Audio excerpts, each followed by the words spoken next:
Isaías capítulo 1, versículo 19.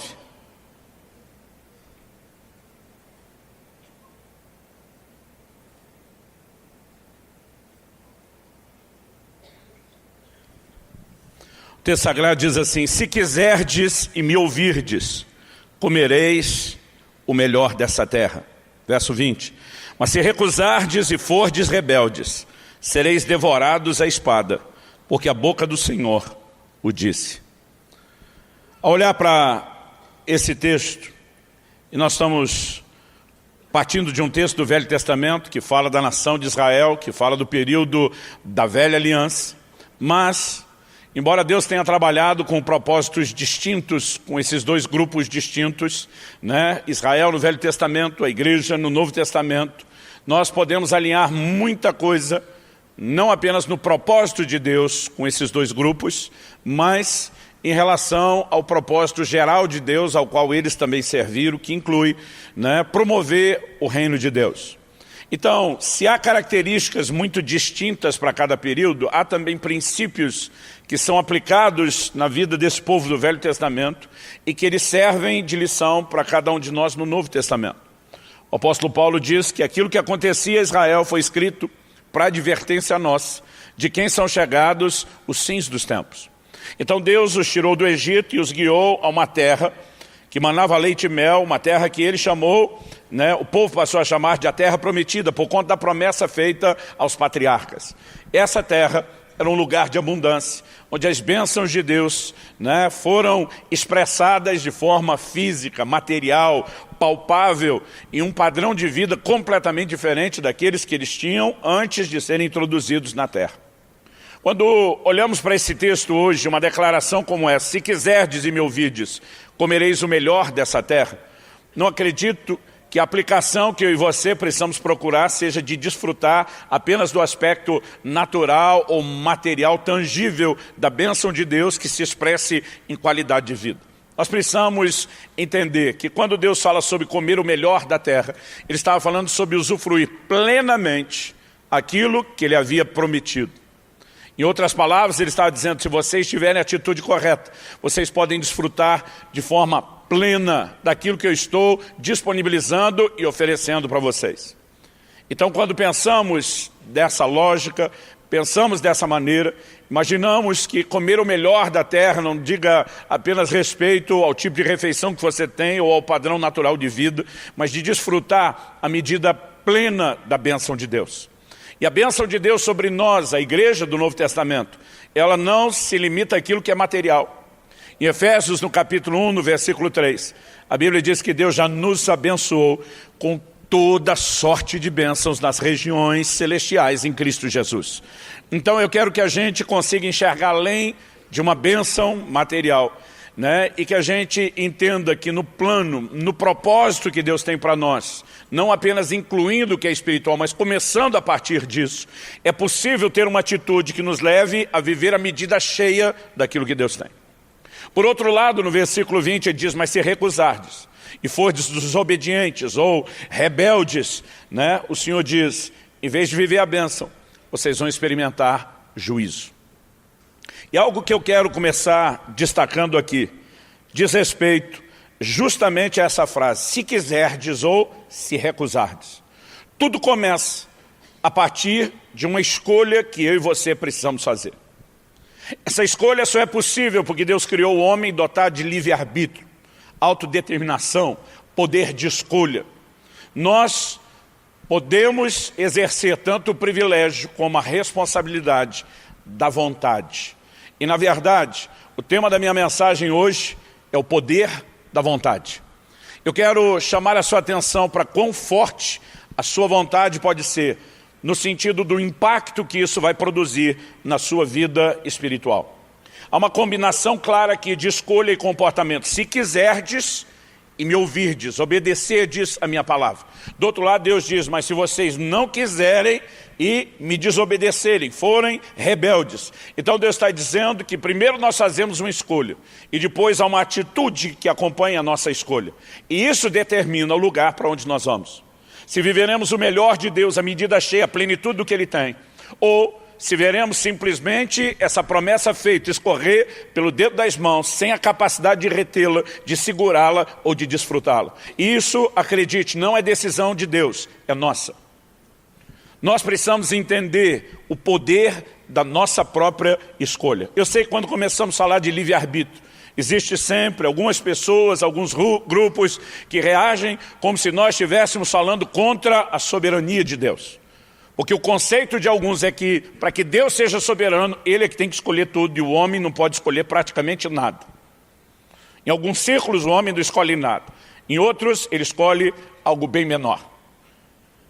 Eu lembro de um filme que assisti, e no meio daquela, era uma comédia romântica, vamos dizer assim, mas no meio daquela paródia, não sei quantos assistiram o filme, Agentes do Destino, ele na verdade fala de seres infiltrados que trabalham de forma escondida para que as pessoas vivam o seu propósito e o seu plano. E tem um camarada que quase todo dia está para encontrar uma moça. E esses agentes trabalham para que ele não encontre. Porque de alguma forma, se eles se descobrirem, o propósito deles vai ser comprometido. Em algum momento ele descobre a ação daqueles seres infiltrados, né? E eles deixam de ser os seres invisíveis, ele percebe aquilo que está acontecendo, então deliberadamente ele começa a lutar contra aquilo, e eles mais intensamente, chega um momento que ele questiona, cadê o livre-arbítrio?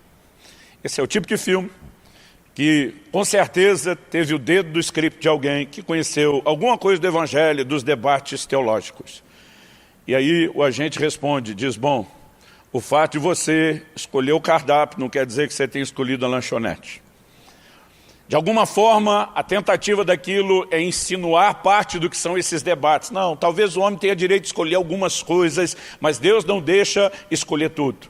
Eu quero te dizer, eu não concordo em absoluto, que para que Deus seja soberano, a gente não pode, como homem, nós não tenhamos o poder de escolher. Até porque o poder da escolha foi dado por Deus. Outro dia alguém falou para mim, não, quando você coloca a responsabilidade na escolha do homem, você anula a soberania de Deus. Eu falei, não, quando você deixa Deus como soberano, só do jeito que você quer que ele seja soberano, é que você anula a soberania de Deus. Se foi ele que decidiu dar ao homem o direito de escolha, ele é soberano para dar o direito de escolha. Se ele decidiu que o homem teria as consequências das suas escolhas, ele é soberano também para decidir isso. Agora você quer deixar Deus soberano do seu jeito e não do jeito dele? Desculpa, estou dando nó na cabeça de alguns. A verdade é que a palavra de Deus fala de um plano e um propósito de Deus, mas ela fala também de escolhas. Ela fala também de um Deus que se antecipa às nossas escolhas, porque Ele é um Deus presciente. O apóstolo Pedro escreve e diz que nós somos eleitos, escolhidos, conforme a presciência de Deus. Em Romanos 8:29 também lemos isso, aos que dantes conheceu, presciência, também predestinou, traçou um destino de antemão. É lógico que é uma combinação desse Deus soberano que conhece a minha e a sua vontade, antes mesmo de termos feito a escolha. Mas de acordo com as Escrituras, eu quero te mostrar isso, a nossa vontade, ela tem um peso extraordinário, né? Maior do que a maioria de nós tem a capacidade de mensurar, em como será a nossa vida e como... ou não apenas o como, o quanto nós vamos desfrutar daquilo que Deus disponibilizou ou não. Só para efeito de ilustração, sem trazer no mesmo patamar das declarações bíblicas, muito menos tentando colocar acima, há uma frase que é atribuída a Albert Einstein, que eu gosto muito. Ele diz, há uma força motriz mais poderosa que o vapor, a eletricidade e a energia atômica, a vontade. E a respeito dessa força, é desse poder que eu quero conversar com vocês hoje. O poder da vontade. Em primeiro lugar, muitas vezes esse destaque que fazemos é para ajudar tanto quem está anotando como para lembrar. Em primeiro lugar, o primeiro ponto que eu acho que vale a pena a gente conversar, embora não dá para discutir de forma exaustiva, é que o que Deus faz na vida do homem, nas nossas vidas, não depende só da vontade dele. Eu vou repetir isso. Por mais assustador que pareça, o que Deus quer fazer, o que Ele fará, o que Ele fez, o que Ele intenciona ou já pôde fazer, não depende só da vontade dEle. A palavra de Deus diz em 1 Timóteo, no capítulo 2, no versículo 4, de maneira taxativa e explícita, sem espaço para questionamento, que Deus deseja que todos os homens se salvem e cheguem ao pleno conhecimento da vontade, da verdade. Essa é a vontade de Deus. Se essa é a vontade de Deus, por que é que não está todo mundo salvo? Porque a vontade dele não é empurrada goela abaixo de ninguém. Ela é revelada, ela é exposta. Deus trabalha em favor dela, Deus mobiliza a sua igreja para promover o cumprimento da sua vontade. Mas a vontade de Deus precisa ser de alguma forma escolhida pelo homem, para que então, depois de ser a vontade dele, haja uma combinação e a vontade de Deus possa se cumprir na vida dessa pessoa. Se nós não olharmos para isso na palavra de Deus com clareza, nós talvez viveremos vidas passivas, esperando que Deus faça as coisas por si mesmo, sem que a gente tenha responsabilidade nenhuma. Aliás, há uma ênfase muito grande nos nossos dias, de um evangelho que exime o ser humano de responsabilidades. Vamos deixar isso como uma espécie de trailer de adiantamento, mas uma das mensagens que estou para trazer aqui, talvez terá esse nome, o evangelho da irresponsabilidade.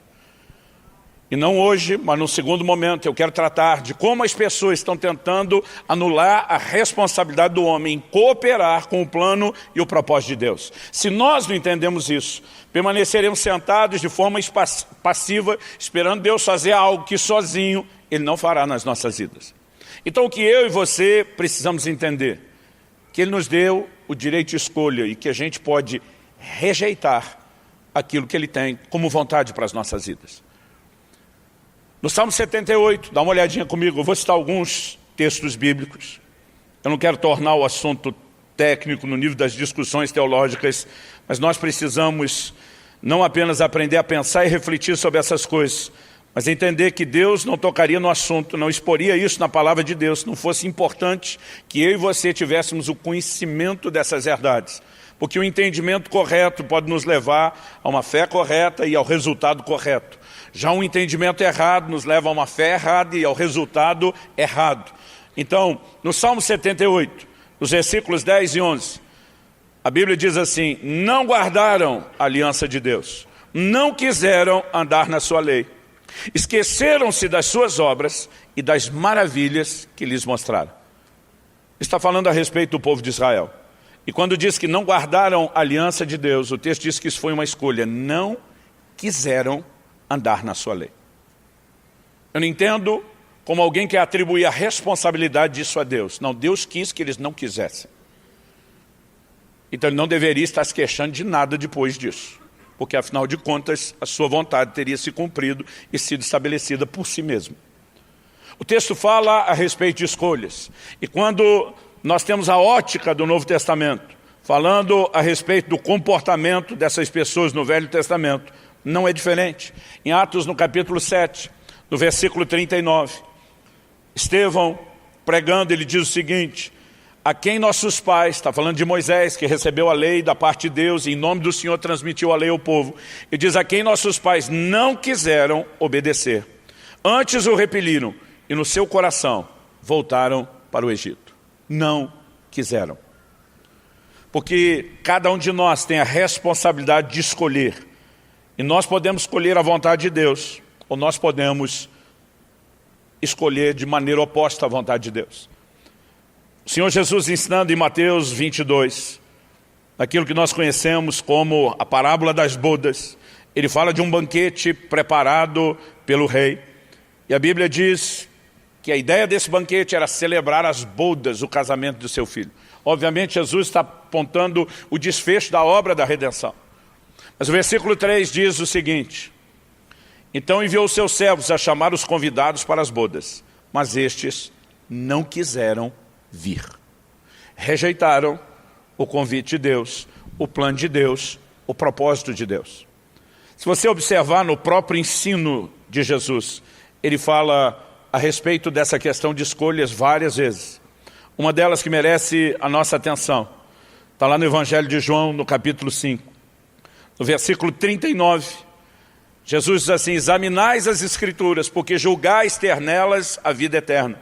E são elas mesmas que testificam de mim. E diz: vocês estudam a Bíblia para valer. E vocês fazem isso porque acreditam que vão encontrar nela a vida eterna. E vocês estão certos, porque são elas que testificam de mim, o doador da vida eterna. Mas olha o que ele diz no versículo seguinte, o 40. Ele diz: contudo, não quereis vir a mim para terdes vida. Que Deus deseja o homem é mais do que evidente. Jesus está lá diante deles, o Deus homem, encarnado, se dispondo a alcançar o coração do homem. Mas ele diz, mas vocês não querem vir a mim. É uma escolha que cada ser humano tem que fazer. E não é apenas a escolha de inicialmente ir a Deus. Eu quero te mostrar, há todo um desdobramento depois de nos posicionarmos e fazermos de Jesus nosso Senhor, que deve nos colocar nessa rota de buscar alinhar a nossa vontade com a vontade de Deus. A primeira coisa que eu estou tentando te mostrar é que as coisas não vão acontecer na nossa vida só pela vontade de Deus. Daqui a pouco eu vou mexer no assunto de que eu e você também não podemos ser irresponsáveis de usar só a nossa vontade sem entender a dele. Essa primeira parte é entender que as coisas não vão acontecer mera e simplesmente porque Deus quer. Quando eu olho para as Escrituras, eu vejo vários exemplos a respeito disso. Até quando falamos de dons e ministério, o homem precisa querer aquilo que Deus quer para ele. 1 Timóteo capítulo 3, falando do ministério, do episcopado, do anseio de ser visto, Paulo começa dizendo, se alguém almeja o episcopado, como que começa o processo onde alguém pode ser levado ao ministério? Essa pessoa tem que almejar, desejar, querer, ansiar ou estar muito afim. Porque tudo começa de uma escolha, uma resposta a uma percepção da vontade de Deus, que passa pelo filtro da escolha do homem. Depois dessa escolha, é lógico que o texto diz que essa pessoa terá que apresentar qualificações. Depois de apresentar qualificações, vai ter que ser provado para só finalmente ser estabelecido. A pessoa não será estabelecida apenas porque quis isso. Há todo um padrão que Deus estabeleceu, mas começa com uma resposta da vontade. Vamos falar dos dons espirituais e não meramente de ministério. 1 Coríntios capítulo 14, verso 12. Visto que desejais dons espirituais, procurai progredir neles para a edificação da igreja. Eu nunca vi ninguém entrar na operação de dons espirituais sem ter desejado isso primeiro. Aliás, os dons nunca vão correr atrás de você, é você que tem que correr atrás deles. A Bíblia diz, procurai com zelo os melhores dons. Por que tem que haver a procura? Porque tem que haver a manifestação, o exercício da sua vontade. A sua escolha precisa ser a faísca de ignição que gere o andamento de um processo que é maior do que só a sua escolha, mas que não está desconectado da sua escolha. Muitas vezes, quando Deus sinaliza, através de palavras e de promessas, qual é a vontade dele, também não podemos, só por causa disso, esperar um cumprimento automático. Em 1 Timóteo, no capítulo 1, no versículo 18, Paulo orienta seu discípulo e diz, de acordo com as profecias que foram ditas a seu respeito, combate firmado nelas o bom combate. Mas Deus não prometeu? Sim. Então não posso sentar e esperar? Não. Quando Deus prometeu algo, Ele sinalizou a vontade, que não vai empurrar a goela abaixo. Se você exercer a sua vontade, escolher viver a vontade de Deus, cooperando e lutando com Ele, isso vai se cumprir. Senão, não.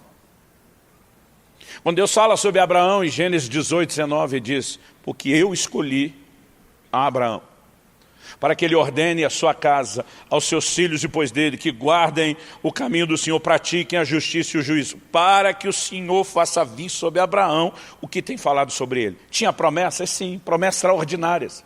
Em ti serão benditas todas as famílias da terra. Agora, isso ia se cumprir de forma automática só porque Deus falou? Não. Deus disse, eu escolhi Abraão para fazer a parte dele, porque se ele fizer a parte dele, eu posso fazer a minha e cumprir o que eu falei a respeito dele. Quem está entendendo, diga amém. A vontade de Deus não se manifesta de forma unilateral por imposição dele.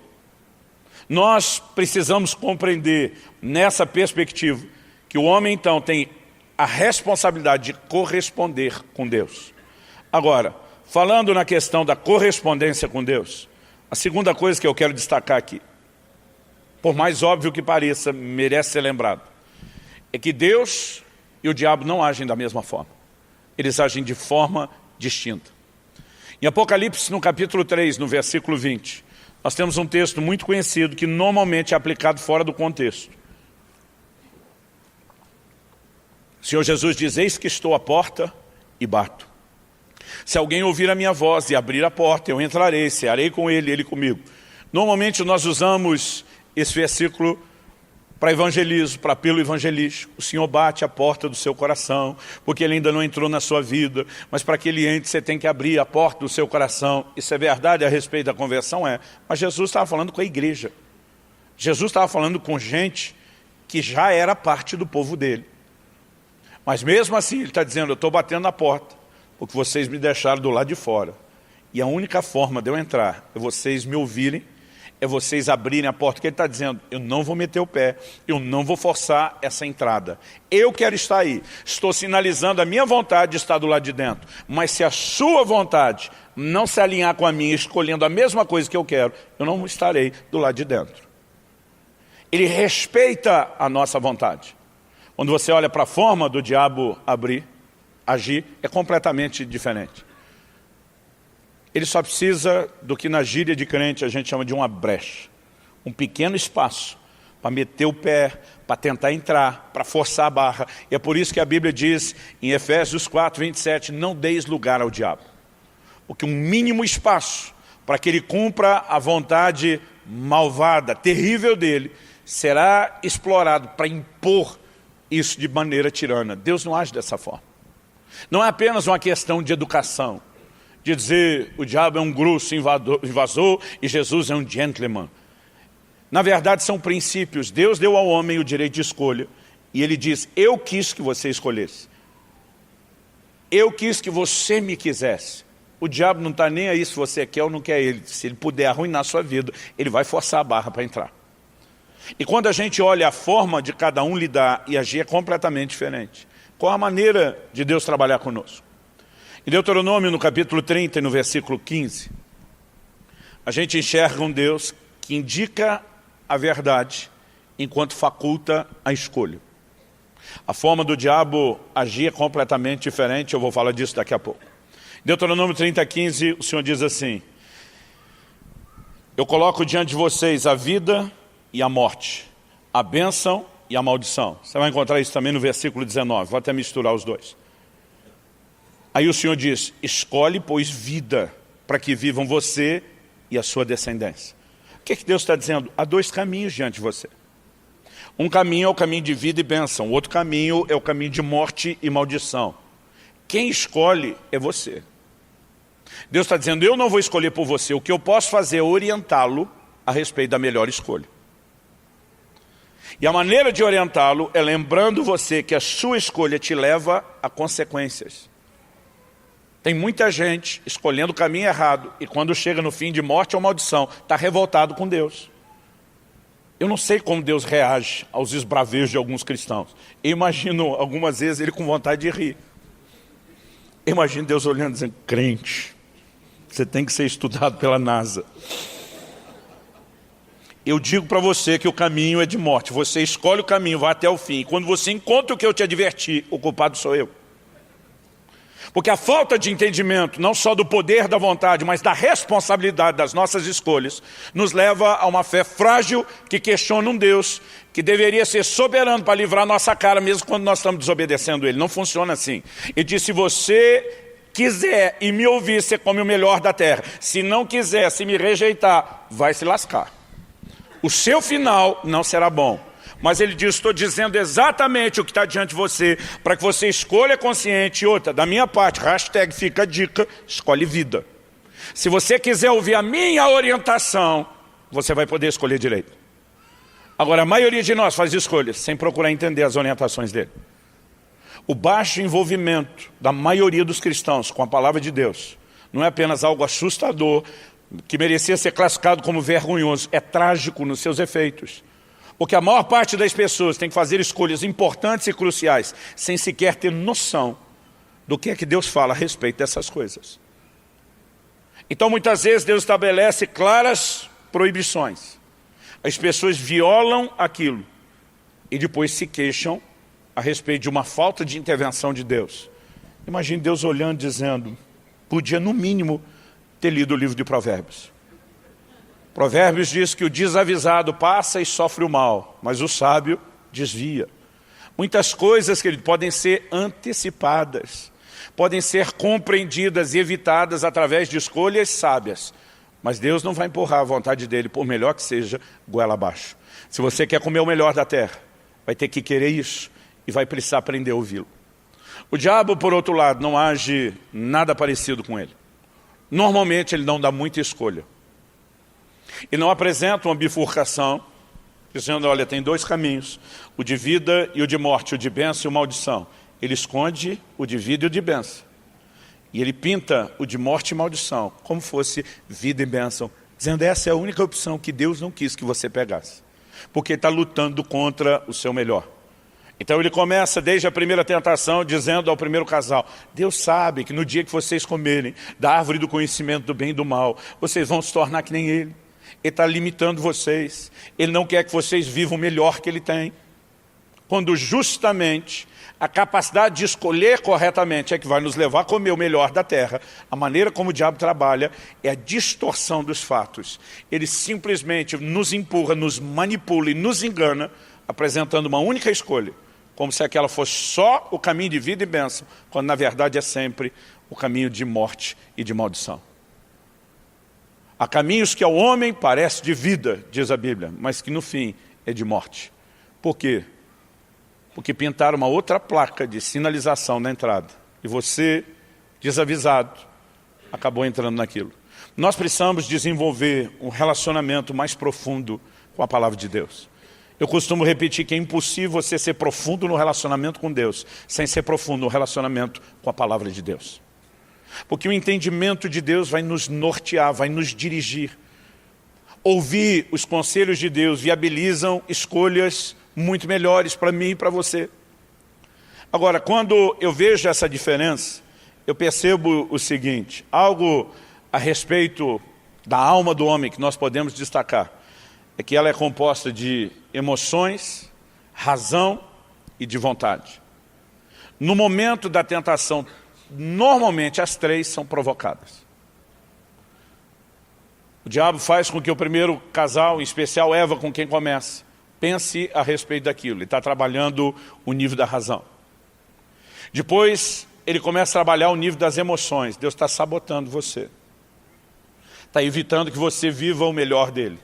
Ao mesmo tempo, ela está olhando e está percebendo que aquilo tudo é agradável. Aliás, a Bíblia diz que ela olhou e diz que viu que a árvore era boa para se comer.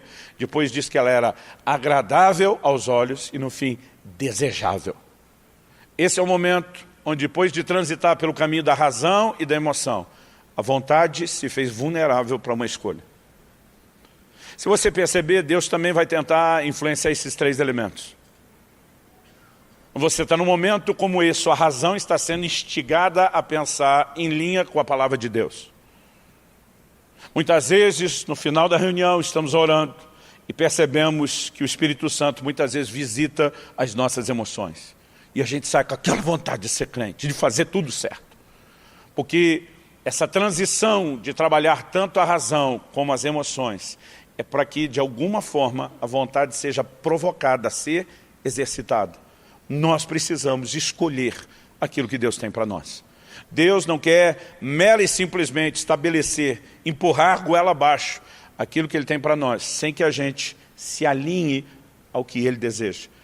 É mais ou menos assim. Se eu e você não quisermos o que Ele quer, a vontade dEle não pode se cumprir. Aliás, nós podemos dizer o seguinte, nós podemos afirmar que Deus atende quem dá valor ao que Ele oferece.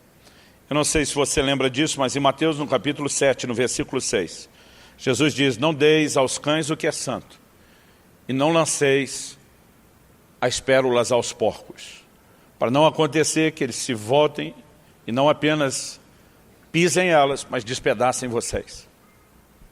Primeira coisa que nós precisamos entender, Jesus não quer apenas ensinar o que é que a gente faz.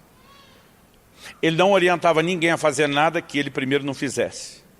Deus nunca orientaria o homem a fazer uma coisa que ele primeiro não faz. Aliás, o confronto de Jesus com os mestres, dos judeus nos seus dias era esse. Vocês botam um peso sobre o povo que nem vocês querem carregar. Vocês ensinam eles a fazerem coisas que vocês não fazem. E ninguém pode falar isso de Jesus ou de Deus. Então o que eu e você precisamos entender é que Ele não está orientando a gente a fazer algo que Ele primeiro não faça. Ele também não vai lançar pérola aos porcos e nem dar o que é santo aos cães. Se alguém que não tem a capacidade de valorizar o que Ele está oferecendo, a mão não será estendida da mesma forma como para aquele que tem a capacidade de valorizar o que Ele está oferecendo. Quem está entendendo, diga amém. Em Mateus 13, de 44 a 46, nós temos duas parábolas em 3 versículos. Numa delas, o reino de Deus é comparado a um tesouro escondido no campo. No outro é comparado a uma pérola de grande valor. Nas duas parábolas, Jesus fala de gente que ao encontrar o reino prefigurado nessas coisas de valor, ao entenderem o valor daquilo, ao desejarem aquilo, vende tudo que tem, abrem mão de tudo para adquirir aquilo que de valioso eles entenderam estar disponível. O que ele está falando? Do entendimento que nos leva a uma escolha, que prioriza o que Deus tem. Esse é o tipo de gente que entra no reino de Deus. Ele não está falando que você paga para entrar, que você tem que comprar a entrada. Mas nós precisamos compreender essa forma e a dinâmica de como Deus trabalha. Isaías 44, 3 diz, o Senhor falando, derramarei água sobre o sedento. O que ele está dizendo? Eu vou dar água para quem quer água, para quem valoriza a água, para quem não vai desperdiçar água, para quem vai aproveitar a água. É para esse que eu vou liberar e derramar água. Porque de alguma forma, a vontade dele precisa se alinhar com a nossa para que se cumpra. Então Deus sempre está procurando quem valorize, quem está disposto a lutar por aquilo que ele sinalizou ser a vontade dele. Para que depois, quando eu e você fazemos as nossas escolhas, a vontade dele possa então se cumprir plenamente. Entendendo isso, nós não podemos viver uma vida cristã passiva. Nós precisamos aprender a ter um posicionamento e levar Deus a sério para viver o melhor de Deus, para comer o melhor da terra, para viver a plenitude do cumprimento, né, das promessas que Ele nos fez na sua palavra. Agora, isso precisa partir de uma escolha da minha e da sua parte. Por outro lado, nós não podemos usar de forma irresponsável o poder da escolha para apenas escolhermos sozinhos. Porque muitas vezes nós passamos a fazer escolhas sozinhos. Então, se Deus, por um lado, não empurra a vontade dele, por outro, Ele não quer você escolhendo sozinho. Ele quer que você use o seu direito de escolha para escolher a vontade dele, para sujeitar-se à vontade dele. E muita gente, às vezes, tenta viver a sua vida sem nenhuma sujeição à vontade de Deus no aspecto prático. Às vezes ele pensa, já me converti, já estou servindo a Deus, já escolhi o que de principal eu teria que escolher, e é quase como se ele não precisasse mais nada. Eu quero te dizer, isso não é verdade. Embora a vontade de Deus seja a sua salvação, além de ter te alcançado com salvação, tem muita coisa a mais que Ele quer fazer na sua vida. Ele tem um plano e um projeto personalizado para cada um de nós. Se eu fosse você, teria dito amém. Isso para mim é empolgante. Saber que Deus não lida conosco só como as massas. Ele consegue ter olhos para cada indivíduo. Ele consegue ter um plano e um propósito específico e traçado para cada um de nós. Mas para que a gente viva essa vontade, além dessa toda genérica que nós falamos até agora, para que a gente viva o cumprimento da vontade do plano personalizado, nós também vamos ter que aprender a fazer as escolhas certas. Abre sua Bíblia comigo em Tiago, capítulo 4, no versículo 13.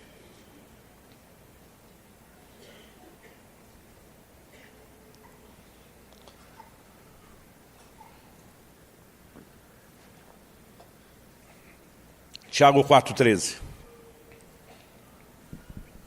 O texto sagrado diz, escutem agora vocês que dizem, hoje ou amanhã iremos para a cidade tal, lá passaremos um ano, faremos negócios e teremos lucros. Vocês não sabem o que acontecerá amanhã. O que é a vida de vocês? Vocês não passam de neblina que aparece por um instante e logo se dissipa. Em vez disso deveriam dizer, se Deus quiser, não só viveremos, como também faremos isso ou aquilo. Então agora Tiago está escrevendo a gente que professa a fé, que está vivendo o plano geral de Deus, que é a salvação. Mas ele diz, você não tem direito de escolher sozinho o seu próprio caminho, o seu destino. Mas as pessoas que não têm capacidade de enxergar o amanhã, elas querem fazer escolhas que vão durar mais do que o hoje, baseadas só no hoje, sem buscar a vontade de Deus. Aí começa uma crise. E a turma olha e diz, bagunçou a economia, Mas todo mundo está indo para os Estados Unidos trabalhar e ganhar dinheiro, bora para lá. Está todo mundo indo para a Europa, Portugal é a bola da vez, vamos para lá. E a capacidade de perguntar se Deus tem algum plano ou propósito naquilo. A Bíblia nos conta história de gente que se deu bem, seguindo a leva, e gente que se deu mal.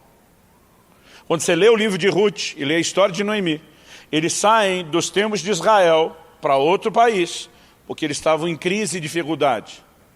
A coisa melhorou no outro país? Nada. Noemi perde o marido, perde os 2 filhos e volta pior do que saiu.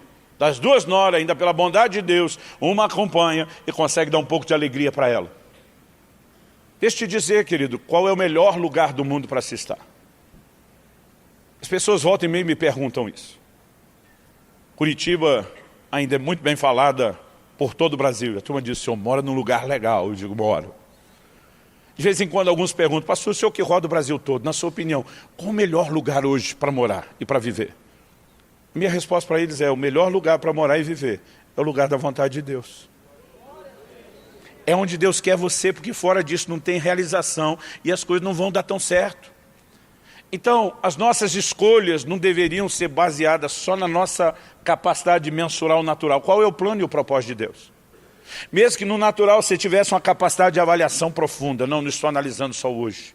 Estudos apontam que o resultado econômico dos próximos anos naquele lugar, irmão, você não sabe o dia de amanhã, você não sabe a reviravolta que vai ter. Abraão e Ló precisam abrir a sociedade. Abraão, que não é desse que quer ficar brigando por nada, diz para Ló, escolhe você. A Bíblia diz que Ló olha as campinas bem regadas de Sodoma e Gomorra. Ele vê os melhores pastos. E na hora que ele tem a chance,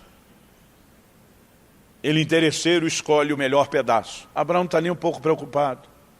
Porque lugar bom, irmão, não é o desenho que os seus olhos enxergam. É o lugar onde você vive o cumprimento da promessa de Deus. Abraão diz, pode pegar essa parte, a bênção vai comigo. Onde eu estiver andando, a bênção vai comigo. Abraão está prosperando do lado ruim e Sodoma, aquele jardim bem regado, é todo destruído depois. Você não sabe o dia de amanhã. Então é melhor alinhar a sua vontade e as suas escolhas com quem sabe. E mesmo que você não consiga ouvir uma voz audível de Deus dizendo, só o fato de você estar o tempo todo declarando e orando, se Deus quiser, se o Senhor quiser, isso dá legalidade para que a vontade de Deus se cumpra na sua vida e interfira na sua vida. Muitas vezes eu dizia, Senhor, eu não sei o que escolher a respeito disso, mas eu não quero escolher errado. Se eu não estou enxergando algo, se eu estou perdendo a percepção do teu plano, do teu propósito, eu quero te dar todo o direito de interferir, eu quero te dar todo o direito de corrigir a rota, usando aí a linguagem do GPS. E muitas vezes eu vi desdobramentos que saíam do meu controle e me corrigiam depois na rota do propósito. Sabe, você, quando eu falo de escolher a vontade de Deus, não significa que você escolheu todos os caminhos que você vai trilhar.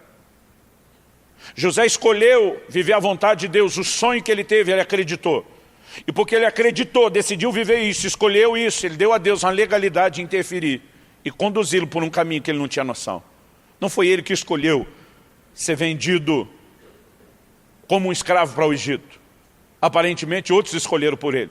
Depois no Egito não foi ele que escolheu ir para a prisão. Aparentemente outros escolheram por ele. Mas toda pessoa que decide se sujeitar à vontade de Deus vai ver uma intervenção e uma correção de rota como as outras não vão experimentar. Porque se por um lado nós não podemos dizer que Deus está empurrando a vontade dele sozinho, por outro, seria irresponsável acreditar que você pode ficar escolhendo sozinho. Nenhum de nós tem capacidade para prever o futuro e fazer todas as escolhas corretas. Mas nós precisamos aprender a viver sujeição. O nosso problema é que a gente pensa na oração só numa perspectiva. Para a maioria dos crentes, a oração é o meio através do qual a gente consegue de Deus tudo que a gente quer. Então a gente vai lá brigar pela nossa vontade. Existe um aspecto de verdade sobre isso, de conseguir de Deus o que a gente quer? Eu acredito que sim. Jesus diz, até agora nada tendes pedido. Pedi em meu nome, vocês receberão para que a sua alegria seja completa. Ele está dizendo, eu quero satisfazer algumas vontades suas. Não significa que é só a sua vontade que vai determinar o curso de tudo no ambiente de oração. Significa que pode ter um pouco disso, mas não pode ser só isso. Porque o que a gente aprende com Jesus, quando lá no Getsemane, ele dobra os joelhos e diz: Pai, seja feita não a minha, mas a sua vontade. Aliás, deixa eu dizer algo aqui. A Bíblia está cheia de exemplos de gente que se ajoelhava para orar. Não há uma ordem dizendo que a gente tem que orar só de joelho. Algumas igrejas acreditam nisso. Eu não sei como eles imaginam o Jonas orando no ventre do peixe, ou o camarada que está do lado de Jesus na cruz, tendo uma oração e um clamor atendido que diz: não pode orar de outra forma. Mas apesar da gente não viver o extremo de que não pode orar de outra forma, eu olho com muito receio para uma nova geração que tem jogado fora todas as figuras de devoção e rendição que a igreja um dia já praticou. Hoje em dia parece que se algum de nós se bota de joelho para orar, a gente é que é o bicho estranho, a gente é que está fazendo a coisa errada. Há um simbolismo de rendição. Normalmente as pessoas se prostravam diante dos reis, das autoridades.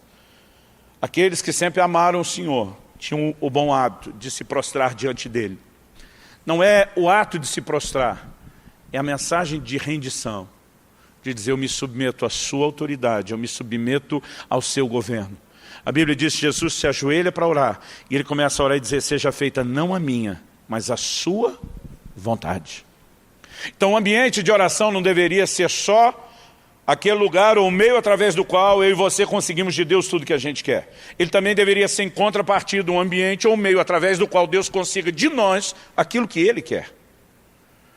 Deveria ser um ambiente de rendição e sujeição à vontade de Deus. Gente, há momentos que a nossa vontade aponta uma direção e nós teremos a percepção de Deus apontando em outra direção. E nesse momento a gente tem que escolher a vontade dEle. Não é só dizer: não, Deus dê livre-arbítrio, eu mando meu nariz, eu faço o que eu quero. Nós precisamos aprender a sabedoria de escolher a vontade dEle. Como que Jesus começa a oração? Ele começa dizendo: se for possível, passa de mim esse cálice. O que você acha que ele está orando? O cálice é o sofrimento da cruz que o aguarda. Ele, em outras palavras, está dizendo: se tiver um plano B, se der para contornar, se tiver um jeito menos doloroso. Em outras palavras, está dizendo: perdi empolgação. Mas, se essa é a sua vontade, eu não vou fazer a minha própria escolha. Eu vou escolher a sua vontade. A palavra de Deus define essa rendição à vontade de Deus como piedade. O livro de Hebreus diz que ele aprendeu a obediência pelas coisas que sofreu. E diz que nos dias da sua carne, tendo oferecido forte clamor com lágrimas, e tendo sido ouvido pela sua piedade. O Novo Testamento fala muito de piedade, e é o que a gente valoriza e fala pouco hoje em dia. Essa sujeição à vontade de Deus, ao governo de Deus, ela é extremamente importante para que a gente viva os detalhes de algo que nós escolhemos, ou a plenitude de algo que até escolhemos entendendo se é a vontade de Deus, sem atrapalhar o cumprimento pleno do que Deus tem para nós. Eu sei, gente, que é um desafio. Muitas vezes vivemos escolhas que são tão sérias, sem necessariamente saber qual é a vontade de Deus. E normalmente a gente quer saber a vontade primeiro para fazer as escolhas depois. Eu lembro quando eu era ainda adolescente, eu vi um pastor pregando e disse assim: gente, não seria bem mais fácil para cada um de nós se tivesse um livro com todo o propósito de Deus escrito para nós? Que você pudesse consultar o livro, você vai lá no índice, no sumário, no que vou me formar, com que vou trabalhar, aonde vou morar, com quem vou me casar. Ele já pensou, se tivesse um livro desse? Talvez a gente, tendo acesso a um livro desse, pudesse errar bem menos. Eu estou ouvindo, eu estou entrando com a minha imaginação toda na conversa dele. E de repente ele falou: a boa notícia é que o livro existe. E de repente eu falei: o quê? Ele falou: eu vou mostrar na Bíblia. E ele abriu o Salmo 139. E ele diz lá: todos os meus dias foram escritos no teu livro quando nenhum deles ainda existia. E diz: o propósito está todo registrado. Ele diz: a má notícia é que a biblioteca não está aberta para a sua pesquisa. Eu pensei: o que adianta ter um livro se a gente não pode olhar o livro? Você não pode. Mas tem alguém que conhece muito bem o livro, que ajudou a escrever o livro, que tem acesso irrestrito a essa biblioteca. Paulo, escrevendo em 1 Coríntios 2, diz que o Espírito de Deus conhece as profundezas de Deus. E Romanos 8 diz que o Espírito, segundo a vontade de Deus, que Ele conhece plenamente, intercede por nós. Deus não quer que você saiba tudo de forma antecipada. Deus quer que você viva uma atitude de rendição, que permita que a vontade, que não foi toda revelada, possa ir se cumprindo paulatinamente. Pensa num negócio que Deus gosta. É entregando o ouro aos poucos. Ele diz para Abraão, vai para uma terra que eu te mostrarei. Como é que é? Vai indo, no caminho eu vou te mostrando. Primeira bifurcação eu te digo se é direita ou esquerda. Na segunda eu falo de novo. Na terceira, vai indo. Irmão, pensa numa jornada de aventura. Seguir o destino que não é completamente conhecido. Mas com uma certeza de que Ele vai nos guiar. Eu gosto de uma frase de Martinho Lutero, o grande reformador. Ele diz, posso não conhecer os caminhos pelo qual Ele me conduz, mas conheço bem o meu guia. Ele é digno de confiança. Então o que eu e você podemos fazer é continuamente viver uma vida de oração, dia após dia. Venha o teu reino, seja feita a tua vontade. Jesus nos ensinou a orar dessa forma todo dia, a oração é diária. Não é para repetir do jeito que Ele falou necessariamente, mas ali temos um modelo. O pão nosso de cada dia nos dê hoje. E amanhã você ora de novo, depois de amanhã você ora outra vez, depois de amanhã outra vez. Agora, cada elemento dessa oração é diário, não é só o pedido do pão. Clamar o cumprimento da vontade de Deus, o governo de Deus, é algo que eu e você precisamos buscar em oração. E acreditar que mesmo quando Ele não traz a sinalização do plano todo, Ele vai nos conduzindo etapa após etapa. E quando Ele não diz o que é, o fato de eu e você clamarmos e desejarmos o que Ele tem, o autoriza a legalmente interferir na minha e na sua vida, sem quebrar o princípio que Ele mesmo estabeleceu. Então a vontade, ela é tanto um privilégio como uma responsabilidade.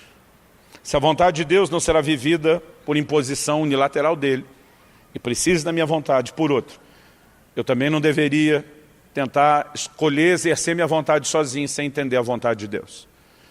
E para isso todos nós vamos precisar gastar tempo com Deus em oração e com a palavra. Eu percebo gente que toma decisões sem orar. Ele vai decidindo, depois ele vai falando para Deus, vai abençoando o que eu decidi. As coisas não funcionam assim. Agora, quando de fato existe um grande interesse da parte de alguém de viver o plano e o propósito de Deus, Deus tem a capacidade de bloquear até gente que te atrapalha no meio do caminho.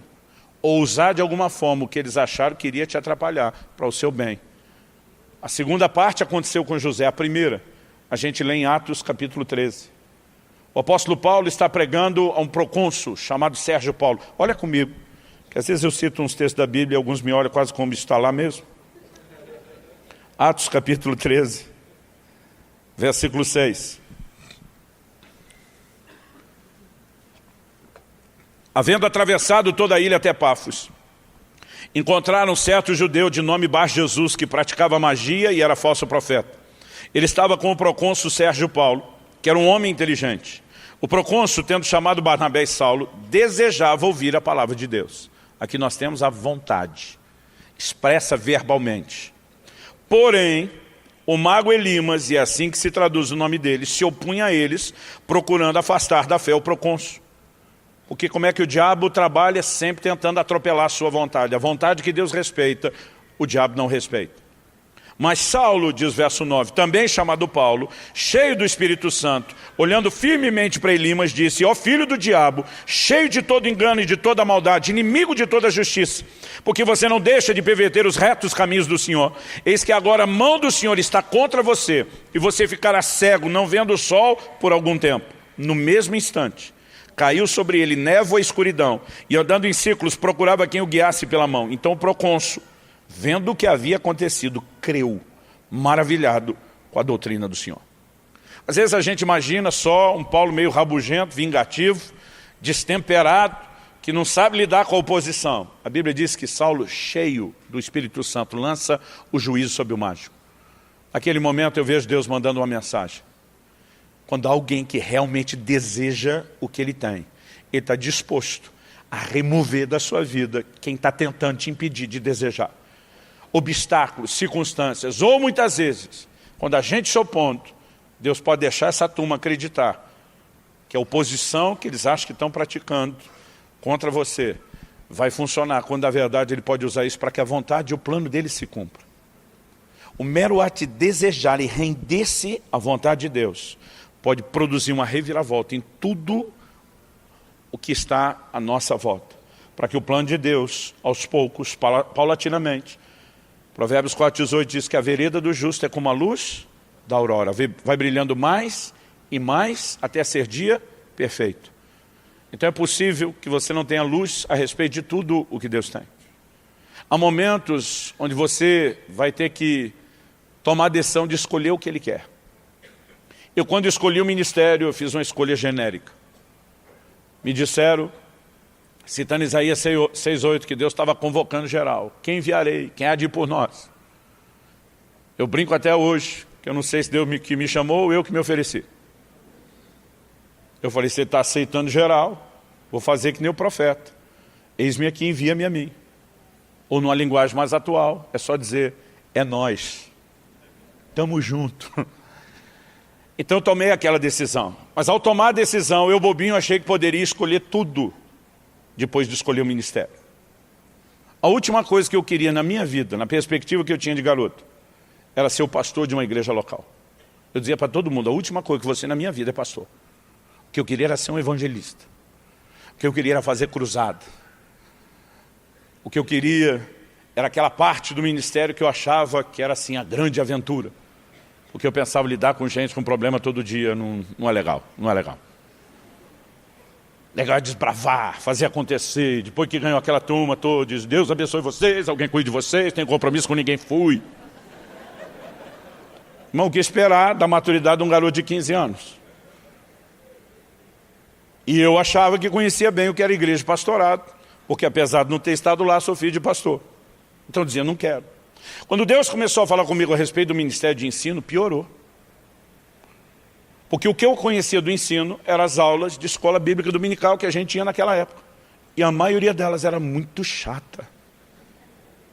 E eu pensava, esse negócio de ficar falando, de dando detalhe, de botando informação na cabeça dos outros, não tem muito proveito, não tem muito propósito, eu não queria. Então os meus dois chamados, o principal que é de ensino e o secundário que é o pastoral, eu não queria. E o que eu queria não me foi dado. Em algum momento, você tem que escolher a vontade de Deus. E a capacidade de abrir mão de escolher aquilo que é seu, entendendo que Ele sabe a melhor escolha, pode te ajudar em muito. Eu lembro de uma ocasião, Israel, meu filho, era ainda bem garoto, eu estava tentando ajudá-lo a entender o poder da vontade, a importância das escolhas na vida. Eu falei, olha filho, tem duas situações aqui. Essa vai acontecer se você escolher isso, e tem esse desdobramento. Essa aqui, se você decidir, talvez a grande probabilidade é que a coisa aconteça dessa forma. Essa decisão provavelmente leva para esse lugar, essa para esse. Nenhum dos dois está errado, os dois cabem no plano geral. E você vai ter que tomar uma decisão. Eu não vou escolher por você. Eu preciso te treinar a fazer suas escolhas. Deus faz isso conosco. Deus já me deixou fazer escolhas. Em momentos que eu fiz escolhas erradas, inclusive, só para me ensinar.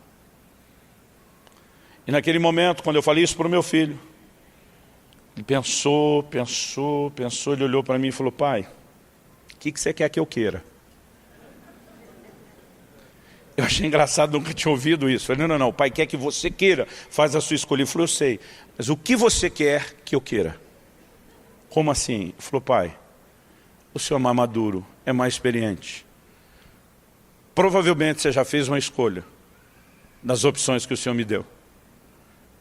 O que você gostaria que eu escolhesse? Eu falei, filho, eu estou te ensinando a escolher. Ele falou, pai, o senhor tem que me ensinar a responsabilidade de escolher e a confiar em quem pode dirigir a gente na escolha.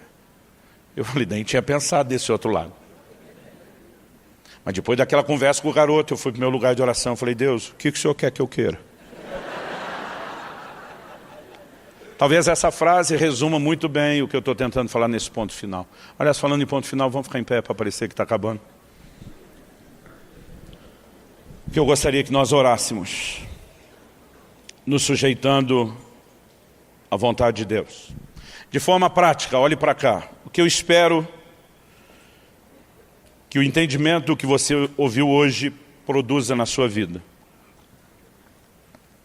Primeiro, que isso te ajude a romper com a passividade de só ficar sentado esperando que Deus faça tudo. Segundo, que isso não te leve para o outro extremo de achar que você só tem que ser proativo e sair escolhendo ou decidindo tudo. Há um lugar onde a gente precisa saber combinar as nossas escolhas com a vontade de Deus. Onde a gente precisa aprender a cultivar o desejo por Deus e pela sua herança. Essa terra prometida que Ele tem para cada um de nós. Os lugares onde Deus quer nos levar de realização espiritual, natural, familiar, não é necessariamente idêntico. Nós podemos viver coisas muito parecidas, mas dentro de um plano específico que Deus tem. E a chave para chegar lá não é que você vai conseguir saber tudo antecipadamente.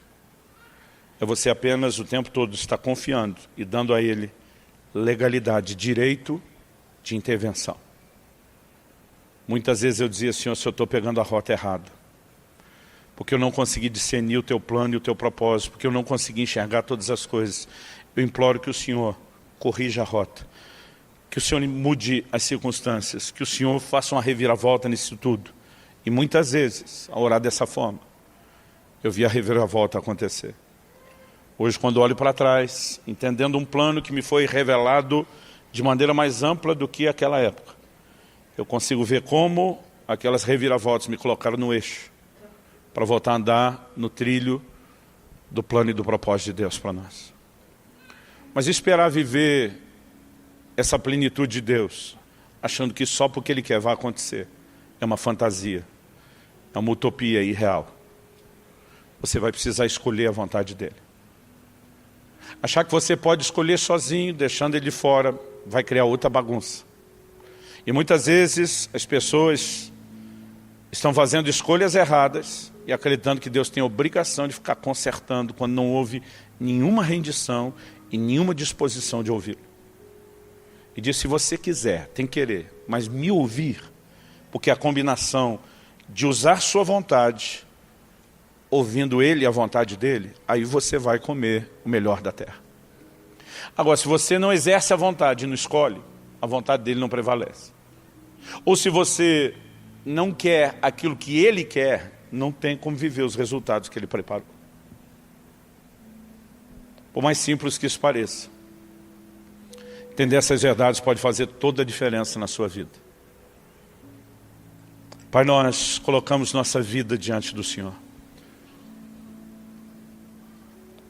Nós oramos como o Senhor Jesus, seja feita não a nós, mas a sua vontade. Não queremos viver escolhas isoladas e irresponsáveis, sem levar em conta o Teu conselho, a Tua orientação, as Suas advertências, ou a possibilidade que o Senhor tem um plano e um propósito diferente. Nós queremos não apenas aqui agora, mas dia a dia, viver sujeição à Tua vontade, buscar o desdobramento do Teu plano e do Teu propósito em cada área das nossas vidas.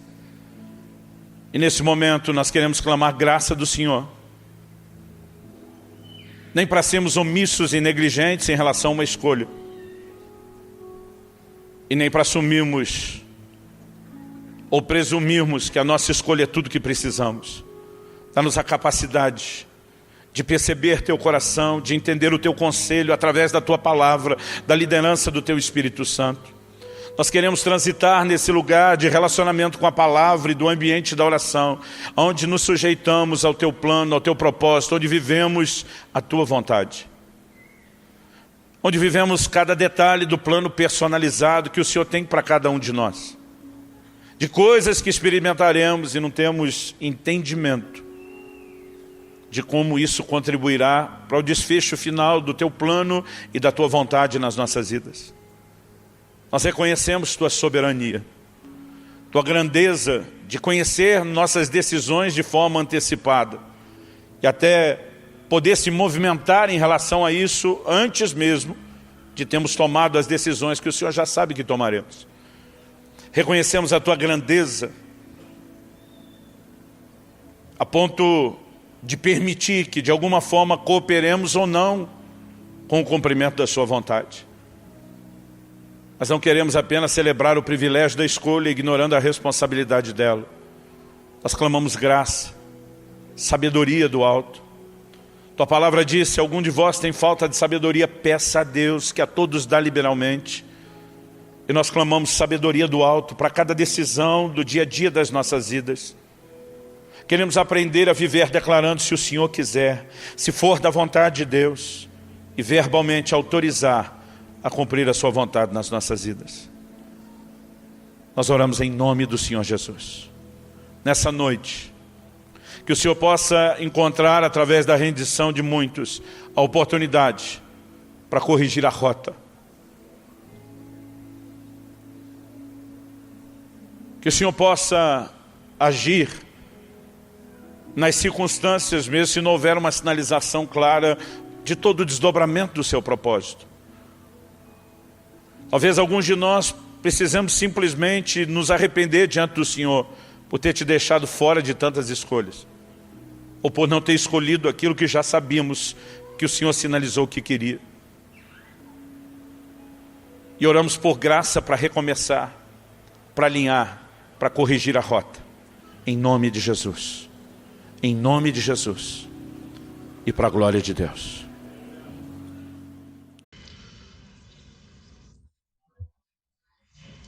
Revelation chapter 1. I want to read with you from verse 12 to 18 the moment in which the Apostle John recounts an impactful vision of the resurrected Christ.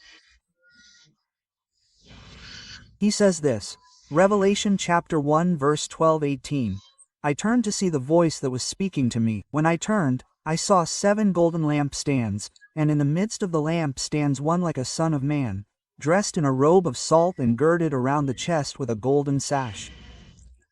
His head and hair were white like wool, as white as snow. His eyes were like a flame of fire. His feet were like burnished bronze, as if refined in a furnace. His voice was like the sound of rushing waters. If you can, repeat it after me. The voice was like the sound of rushing waters. It was like the sound of rushing waters. In his right hand he held 7 stars, and out of his mouth came a sharp 2-edged sword. His face shone like the sun in its strength. When I saw him, I fell at his feet as though dead. But he laid his right hand on me and said, Do not be afraid. I am the first and the last, and the living one.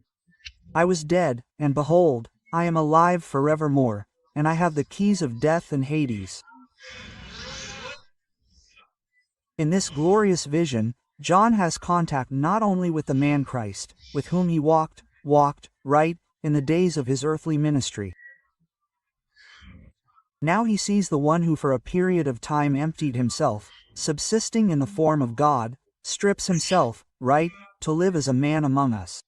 Now, after the resurrection, Christ lives the reality of Paul's statement in Colossians chapter 2 verse 8. In him dwells the fullness of the deity bodily. And when John witnesses, right, his glory, such as he says, his face shone like the sun in its strength. But in every attempt to write about the glory, the greatness, the beauty, the majesty of Jesus Christ, John makes a point of saying that when he heard him speak, his voice was like the sound of many waters. And this statement or this adjective of the voice of God was not used only by John. In fact, it is an expression used throughout the scriptures. In Ezekiel, chapter 1, verse 24, when the prophet speaks of a vision he has of the cherubim and says, When they went, I heard the sound of their wings, like the sound of many waters, like the voice of the Almighty, a sound of tumult, like the noise of an army. When they stood still, they lowered their wings. To speak of the noise of the wings, he not only speaks of the sound of many waters, but he relates it to the voice of the Almighty. In Ezekiel, chapter 43, verse 2, we read, Behold, the glory of the God of Israel came from the east. His voice was like the sound of many waters, and the earth shone with his glory. Jeremiah chapter 51 verse 16, we also read, When he utters his voice, he speaks of God, and there is a tumult of waters in the heavens. The word translated tumult means noise, uproar, roar, right? In other words, the emphasis is always placed not only on how much water, I know the expression is many waters, but it is not the quantity of water that is being emphasized, but rather the noise, the sound of many waters.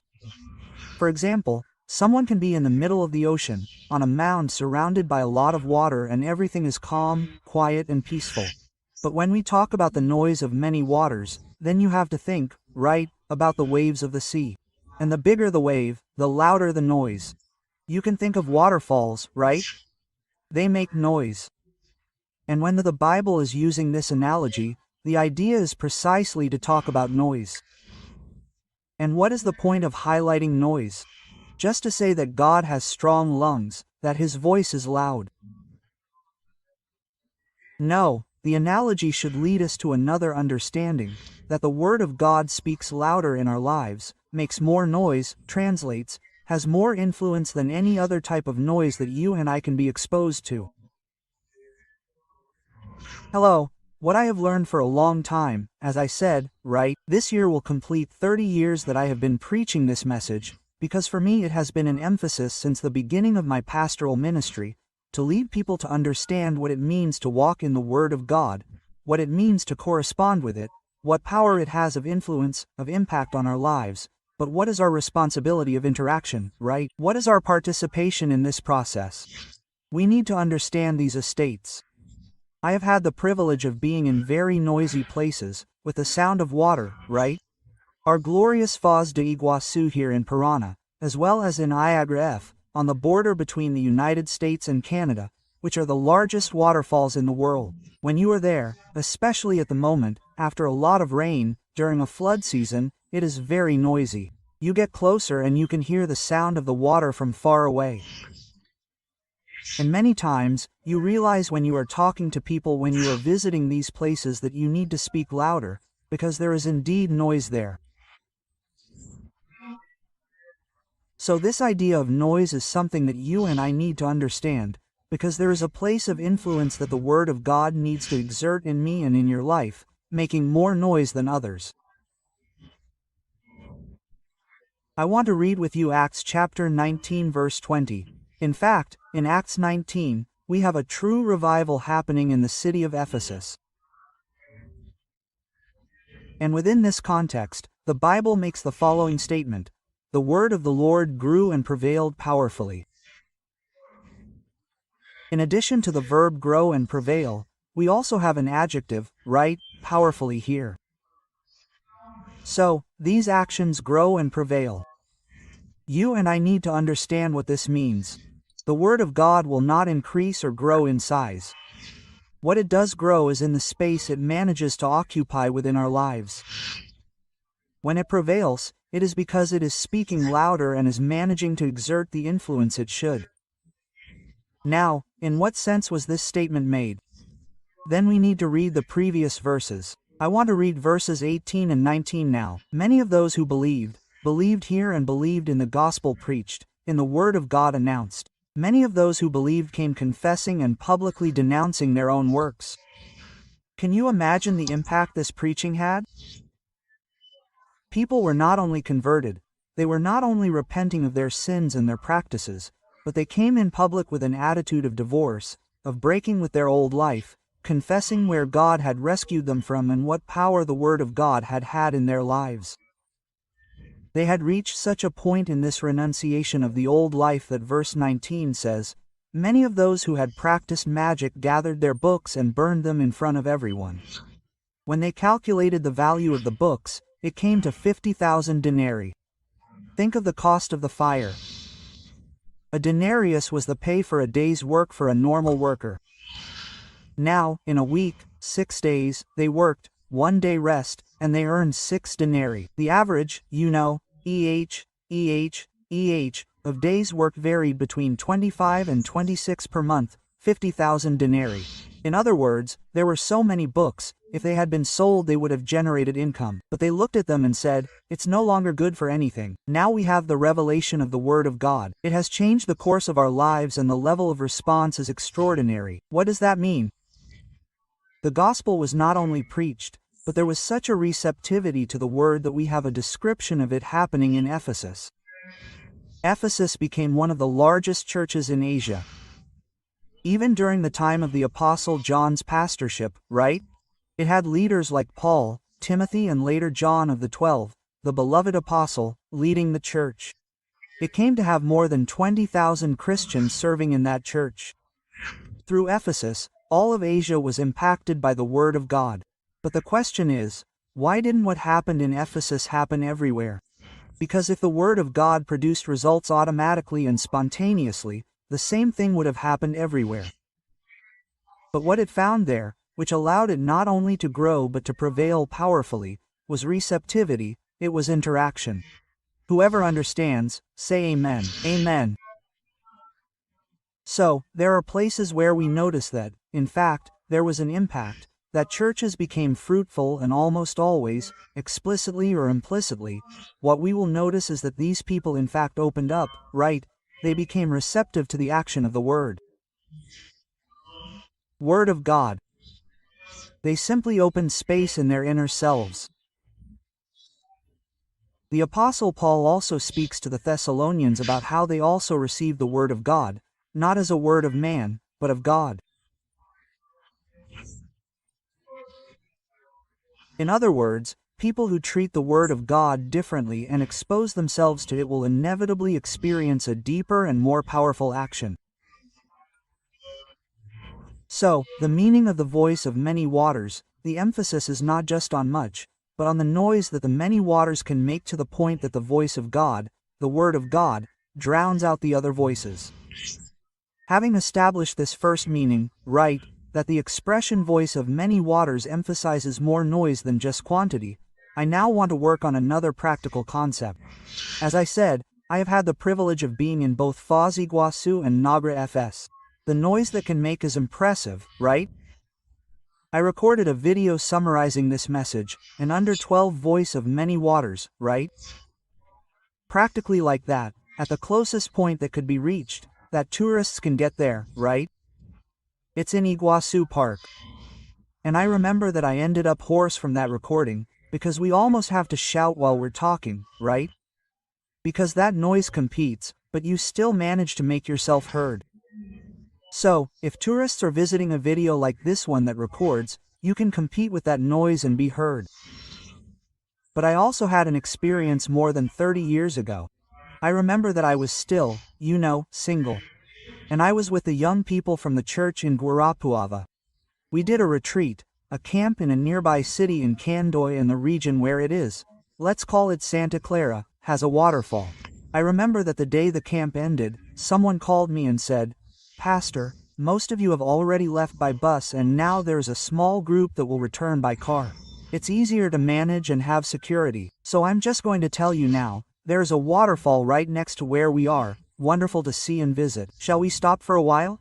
Quote, I said, "Let's go." But when he said, "The group is smaller," I thought, this isn't just for visitors. This group is going to want to take a bath, right? And in fact, when we got there, the waterfall, honestly I don't remember exactly how high it was, but I think the fall must have been about the same height as the ceiling to the ground here.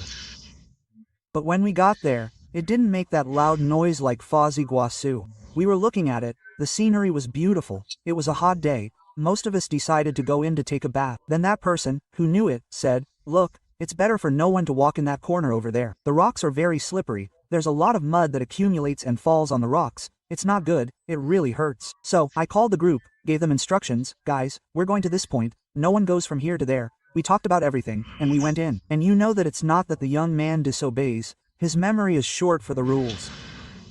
And then I remember that someone came out and started going to that place and we were under the water. It wasn't a huge volume of water, but because of the height, there were places where the waterfall was stronger, so much so that it wasn't possible to stay under it, it hurt your back. So we were there taking a bath under that, water, that intense and heavy massage. And when one of them started to come out, I started shouting his name to say, "No, go over there." He didn't hear me. I signaled, everyone shouted, but he didn't hear, The one who was last managed to reach out and pull him by his shirt, but he didn't hear. There was much less water than Foz do Iguaçu, but it was much harder to hear there. Why? Because of the proximity. And God made me think about this with an illustration of something important that we need. The question is not just how much water, using the Word of God as a figure, you have in your life. Of course, the more knowledge and understanding of the Word, the better. But the main point is, how close are you? Some Christians know the Bible very well, but they are no longer living close to its influence as they should. You have new converts who do not have the volume of water that some believers have, like the Iguazu and Niagara Falls, but they are there at the Candoy waterfall, but so far below, and the Word of God is covering up the other voices. So, something that needs to be clear to me and to you when we talk about the practicality of the gospel is that there is a need for interaction with the Word. And there are elements where you and I are the ones responsible, right? The Word of God is very clear both about what it can produce in us, but about our need for interaction, right? What it can produce in me and in your life, right? It is under the action of the Holy Spirit. People, the Word and the Holy Spirit working together is an explosive chemistry. We need to recognize this. Look at creation. Genesis chapter 1. The Spirit hovered over the face of the waters, and God said, the combination of the power of the Holy Spirit with the Word of God generated all that we see today, the entire known universe. When the angel Gabriel appears to Mary at the time of the Annunciation, he says to her, after bringing the Word of God with the messenger, he says to her, the Holy Spirit will come upon you. The power of the Most High will overshadow you. Quote, Mary says, be redeemed according to your word. The combination of the Word with the Holy Spirit will always work powerfully in my life and in yours. What will the Word by the power of the Spirit work in me and in your life? Psalm chapter 19 verse 7 says, the law of the Lord is perfect, converting the soul. When you and I were converted, all debts were forgiven, all sins were erased. But let's face it, we enter the kingdom of God somewhat damaged in terms of consequences, in terms of marks on our emotions, in our way of thinking, in our values. And now you and I need a process of restoration. James chapter 1 says, receive with meekness the implanted word, which is able to save your souls. The word translated there as Savior is different from Sotero, which is often used to speak of salvation. It has the idea of healing, of restoration. And as I said, Psalm chapter 19 verse 7 says that the law of the Lord is perfect and restores the soul. There is restoration for our way of thinking, for our emotions, for our values, and it will be produced by the Word of God. The Word of God brings direction for the way you and I should live. Psalm chapter 119 verse 105 says, your word is a lamp to my feet, and a light to my path. Through the Word of God and the Holy Spirit, Jesus said, He is the one who reminds us of the words of Jesus. He will direct my life and yours. Quote, the Word of God is food for our spirit. It is not just a doctrine that needs to be very clear in terms of our creed, but it also strengthens us and makes us grow spiritually. In Matthew chapter 4 verse 4, Jesus says, man shall not live by bread alone, but by every word that comes from the mouth of God. It also generates faith. Romans chapter 10 verse 17 says that faith comes by hearing and hearing the word of Christ. In other words, how can we imagine the ability to be successful in any area of the Christian life without the help of the Word of God, operating in my life and in yours, through the power of the Holy Spirit and with that personalized touch? But that does not mean that just because the Word of God has all this power that it will automatically or spontaneously produce results. If you and I do not understand our responsibility for interaction, I just quoted Thago 121. Receive with meekness. With meekness is to lower your defense, lower your guard, expose yourself, make yourself vulnerable. Receive the word with meekness in an implanted voice. It is not talking. Receive that person who has never heard the gospel and they will open up. It is talking about people who have already been regenerated by the word, but need to let themselves be worked by it. If there were no interaction, what would be the meaning of texts like Hebrews chapter 3 verse 15, Hebrews chapter 4 verse 7, which, quoting the Old Testament, said, today if you hear his voice, do not harden your hearts. The way you and I behave when faced with the word we hear determines whether it will have a place to operate in my life or not. In Hebrews, chapter 5, verse 11, and then, still expanding on the reasoning, the Bible speaks of those who became slow of hearing. These were people who should have, by now, been teachers, teaching the word to others. But the writer says that they needed to be taught the elementary principles of the doctrine of Christ again and again. In other words, they even heard, but it didn't sink in, it didn't make a difference. It's as if they had never heard. Jesus himself in Matthew chapter 11 verse 15, Matthew chapter 13 verses 9 and 43. And several times in the book of Revelation he will say, "He who has ears to hear, let him hear." He is not talking about the natural ear, he is saying, pay attention, because the way you listen determines the result of the word. In fact, this is essentially the message of the parable of the sower. When he says, the sower went out to sow, he explains that the seed is the word of God, but there is a soil in which the seed has not even entered or germinated. The Bible says, these are the ones who hear the word of God, and they do not understand. The enemy comes and steals the word from them. In two other soils, be it rocky soil or thorny soil, the word even enters, germinates, begins the process, but it is aborted, the process is not completed. And Jesus explains who are the competitors of the word of God. But then he talks about the one who produced fruit 30, 60, 100 times more and says, these are the ones who hear the word of God and understand it. When there is receptivity, when there is openness, when there is perception, God can work in us not only to understand, but also to apply his word. So, when I talk about distance from the amount of water we have, it is logical that the more water you have, the better. But there is no point in having a lot of water and distancing yourself from what you have. We need to understand that in the dynamics of the Christian life, right, your history no longer has much weight.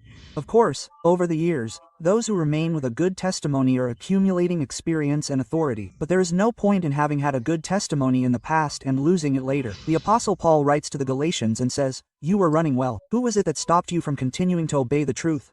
Quote, but I have a history of great obedience in the early years. So what? Why are you far from that now? So, someone who has been close, where the word of God spoke louder, can distance themselves. And we need to be careful, not only about the volume of water, but how close we are, how much we are or are not allowing ourselves to be influenced. Whoever understands, say amen. So, I want to use the time I have left to present you with some more practical guidance. In the book, I talk about 9 types of voices that will try to drown out the word of God, but it is the word of God that should cover them. And I want to give a summary here. It is not possible to go into detail about any of them, otherwise we would be in that kind of endless cult. But I want to give a brief summary. In 1 Corinthians, in chapter 14, verse 10, the Apostle Paul says, there are, without a doubt, many kinds of voices in the world, and none of them is without meaning. Another translation says, none of them is without meaning. Many voices. The truth is that while God is speaking and looking for space, there is a lot of competition in our hearts. It is a very noisy environment, with a lot of noise, many voices. I want to highlight some of the voices that you and I have to deal with and that compete with us. I will start at the beginning. The first voice to be highlighted is the one that appears at the beginning of the biblical description, in the book of Genesis, in chapter 3. I will call it the voice of temptation. The first couple receives clear guidance from God, that is, the word of God, the voice of God, telling them what they could and could not do. But suddenly another voice infiltrates. It is the voice of the tempter, which I will call temptation. Genesis chapter 3 verse 1 says, but the serpent was more crafty than any of the wild animals that the Lord God had made. Revelation calls Satan the ancient serpent. He said to the woman, God truly said, you shall not eat of any tree in the garden. The woman answered the serpent, we may eat of the fruit of the birds of the garden, but of the fruit of the bird that is in the middle of the garden, God said, you shall not eat of it, nor shall you touch it, lest you die. Then the serpent said to the woman, you will not surely die, for God knows that in the day you eat of it your eyes will be opened, and you will be like God, knowing good and evil. Quote. Verse 6, the woman saw that the tree was good for food. Look at the progression. Good, pleasant to the eyes, and a tree desirable to make one wise. She took of its fruit and ate. She also gave some to her husband, and he ate.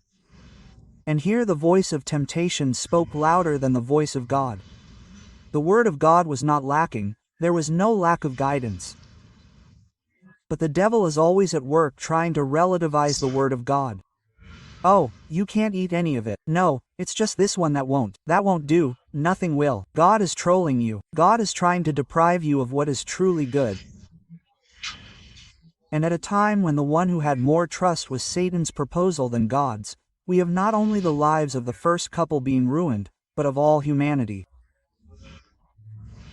The voice of temptation spoke louder. The great contrast is that when Christ, the last Adam, comes, Matthew chapter 4, Luke chapter 4 narrates the temptations of Jesus in the desert. And we have, right, there the description of 3 detailed temptations, but they were not the only ones. Luke chapter 4 verse 13 says, when they had finished all kinds of temptations, the devil used all his arsenal against Jesus, but each time he saw a proposal, what was the answer? It is written, it is written, it is written. Quote, Jesus was saying, the word of God makes more noise here than your voice, Satan. You will not find a place. Your voice is muffled because there is a voice speaking louder. Quote, so, the point is, who is speaking louder in my life and in yours? It will depend on our proximity. The second voice, after temptation, I will call it the voice of the majority. Pastor, what does this mean? Exodus chapter 23 verse 2 says, do not follow the crowd in doing evil, nor testify with the majority in a lawsuit to distort justice. There is enormous pressure on me and you, who are social beings. There is often an unconscious search for acceptance. So much so that one language that children learn to use with their parents when they want to do something forbidden is, but everyone is doing it and your father and mother respond like they used to, but you are not everyone, right? Because there is pressure to accept. If everyone is doing it, why should I be left out? Quote, so God is saying, do not follow the crowd. The crowd is, the majority chose that, right? God says, do not testify with the majority, even if they are in greater numbers, if it is not true, if it is distorting, right, justice, you and I simply cannot participate in that. But people have a tendency to let themselves be influenced, and perhaps of all the voices, these are among the most subtle, because we usually don't think it's temptation, that it's not the devil, that it's just we just think it's a bit of common sense and many times we don't even notice. The Bible tells the story of Pilate. When Pilate is about to judge Jesus, the scripture says that his wife sends him a message.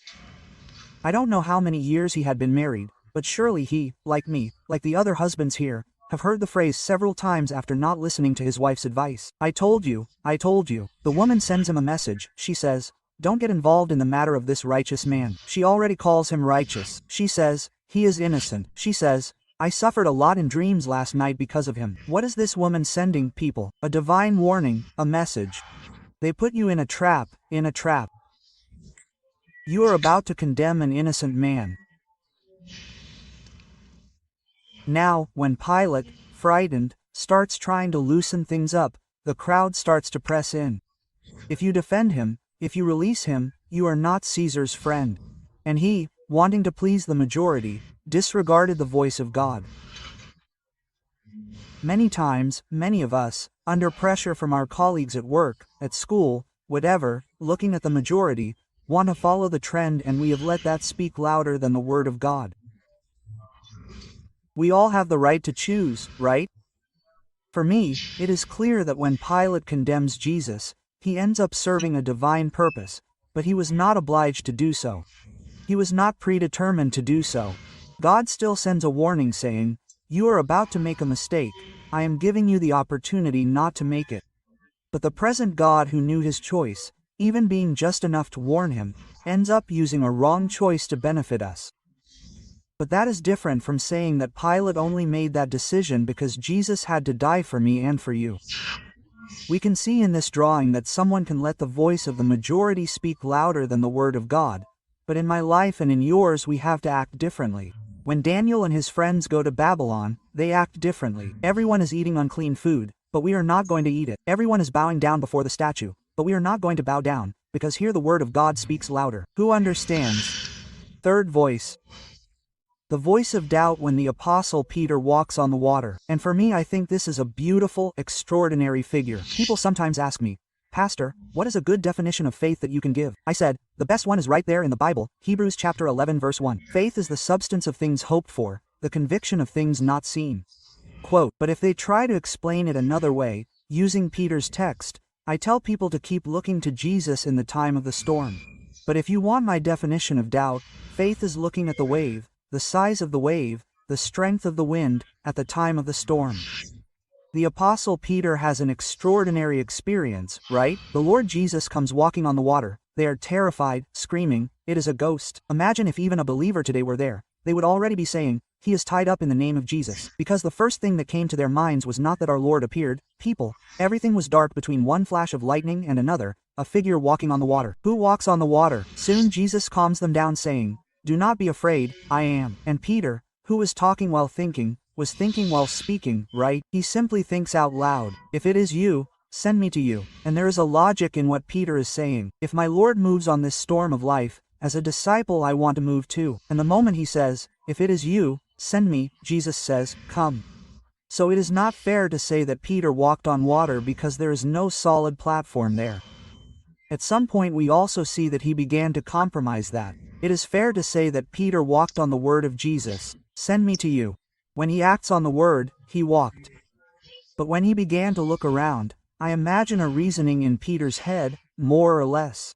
Look, walking on water is fine, but it had to be now in the dark, in the middle of a storm, with this rough sea. In fact, try to imagine Peter walking in a straight line, but still going up and down, right? At that moment when he lets himself be affected by the circumstances, the Bible says that he began to sink. Because pay attention, faith and fear, faith and doubt do not share the same space. Where one enters, the other leaves. If faith enters, fear leaves. If fear enters, faith leaves. And at that moment he begins to see that he is aborting the process and he prays the quickest prayer that a believer can pray in times of despair. That one doesn't even emulate the God of Abraham, Isaac, Jacob, none of that. They say, "Help, Lord, help me." Jesus takes him by the hand. I find it funny that the gang beats up Peter. He sank. I say, he sent him. Most of them never got out of the boat and walked twice. Then they came back. Let's remember that after Jesus helped them, they took him by the hand. They didn't swim back to the boat, they walked back. But what does this teach me? Which voice will prevail in your life? We said before that faith comes from hearing the word. But pay attention, doubt also comes from hearing, but not the word, the other voices. When those two spies, Joshua and Caleb, return before the people and start to get excited, the land is good, right? We're going to possess it, the Lord is with us. The other 10, no, the land is good, but it's not for us, no, we won't be able to handle it. The Bible says that they melted the hearts of the people. Doubt also comes from hearing a story that is contrary to the word of God. And my question is, who are you listening to? Because that will determine the outcome, whether you will walk in faith or in doubt. Without faith it is impossible to please God. Without faith no one receives anything from God. And so we need to choose who we will listen to, because it will determine whether we will walk in faith or in unbelief. Fourth voice, the voice of greed. In Luke chapter 18 verses 22, 23, the Bible speaks of a rich young man who seeks Jesus. It is interesting when you add up, right, phrases and details from each gospel. It is impressive how this guy seemed to have an open heart for God. He comes to Jesus and asks, "Master, what am I doing to lose eternal life? Are you worried about salvation?" Jesus says, "Keep the commandments." He said, "I have been doing this since my youth. I have been walking for a long time." Quote, one of the Gospels says that Jesus, looking at him, loved him. In other words, what Jesus is going to say now is the fruit of love. I'm saying that there are some believers who seem to have read Jesus trolling him as if he were trying to sabotage the Bible. Jesus, my love, says, "If you want to be more perfect than saved, is your heart longing for something deeper?" Jesus said, "I have a proposal for you." This does not mean it is a proposal for every believer, but it was made for him. Go, sell everything you have, give it to the poor, and then come and follow me. Here, it's not just about believing in Jesus. Jesus gave this young man an opportunity to be part of a team, an apostolic team. He wanted to shake up the world, right, and change the history of humanity. But the Bible says that he turns his back on Jesus, leaves sad, because he had many properties. And then suddenly he says, "Not there either." Someone who already obeyed the commandments, who approaches Jesus saying, "I hunger for more, I am interested in more." You can't say that he was someone totally disconnected from God, but when Jesus makes a specific proposal, who spoke louder? The voice of greed. And you and I need to ask ourselves, right? Who is speaking in our lives? When Jesus speaks of the parable of the sower of thorns that grew and choked the action of the word, he speaks of the cares of the world, the seduction of riches, and he also speaks of the pleasures of life. We do not realize how often this is choking the action of the word, but if we are close to enough water, it will speak louder and it will choke the others. This is a choice that each one of us will have to make. When we look at statements like 1 Timothy, chapter 6, verses 9 and 10, you and I need to understand that the very word that generates faith has promises of provision and prosperity, but the same word that shows that God wants to bless us at this time also warns us not to let ourselves be entangled. Deuteronomy chapter 8 verse 10, for example, the Lord says to that generation that leaves Egypt and is about to enter Canaan, you will eat and be satisfied, and you will praise the name of the Lord your God. He is saying, I have plenty for you. But then he says, but be careful that after you have eaten and are satisfied, and after you have prospered, you do not forget the Lord your God. And 1 Timothy 6, which I mentioned the reference to, not the text, in verses 9 and 10, speaks of those people who want to get rich, and they fall into temptation, into traps, and into lusts. The word lust means desires, right, crazy, harmful. And he goes on to say that many in this greed have pierced themselves with many sorrows, and have strayed from the faith, because the Bible says, the love of money is the root of all evil. It in itself is not necessarily good or bad. Psalm chapter 62 verse 10 says, if riches increase, do not set your heart on them. I always say that the problem is not that the believer has money, the problem is when money has the believer. Now, the love of money, an exposure to the level of influence that it can offer, can completely suffocate the action of the Word of God in our lives. And we will have to make choices in our daily lives. The rich young man let the voice of greed, of stinginess speak louder, right? Of covetousness. And we need to understand that this is an example not to be followed, and we need to let the Word of God speak louder in our lives so that we are not people like Balaam, who the Scripture says, he loved the wages of unrighteousness, he made the wrong choice. Recently in the series of messages here about the sins of the tongue, I spoke about this, and I want to highlight a voice that is a reality that we have to deal with, the voice of gossip. Leviticus chapter 19 makes two statements, one in verse 16, the other in verse 17. In verse 16, the Scripture says, you shall not go with a talebearer among your people, nor shall you take any interest in the life of your neighbor. Here God is saying, do not fail. But now, in the next verse, verse 17, the Bible says, but rebuke him, and do not incur sin because of him. In other words, whoever does not rebuke a talebearer will sin through complicity. Some people think their sin is not of the tongue, but of the ear. No, Pastor, nothing comes of it. But when you are listening, you are adding fuel to the fire, you are being an accomplice. We live in a time where talking about other people's lives has never been so easy, because we have instant material all the time, right? Social networks, information. And many times, most of us fill in the gaps of answers that we do not have in the way we want. This does not mean that human beings only began to concern themselves with other people's lives in modern times. The difference is that we have more resources, a better ability to do this. In the past, people could only talk about each other's lives when they met. Today, we can send messages, we can anticipate, right? So, we have a more favorable environment, but the problem is nature. And you and I need to be cautious. God is saying, don't listen to this. And either you listen to the Word of God telling you that you can't listen to this, or the voice of the Messiah that is speaking louder in your life than the Word of God. These are choices that you and I need to make.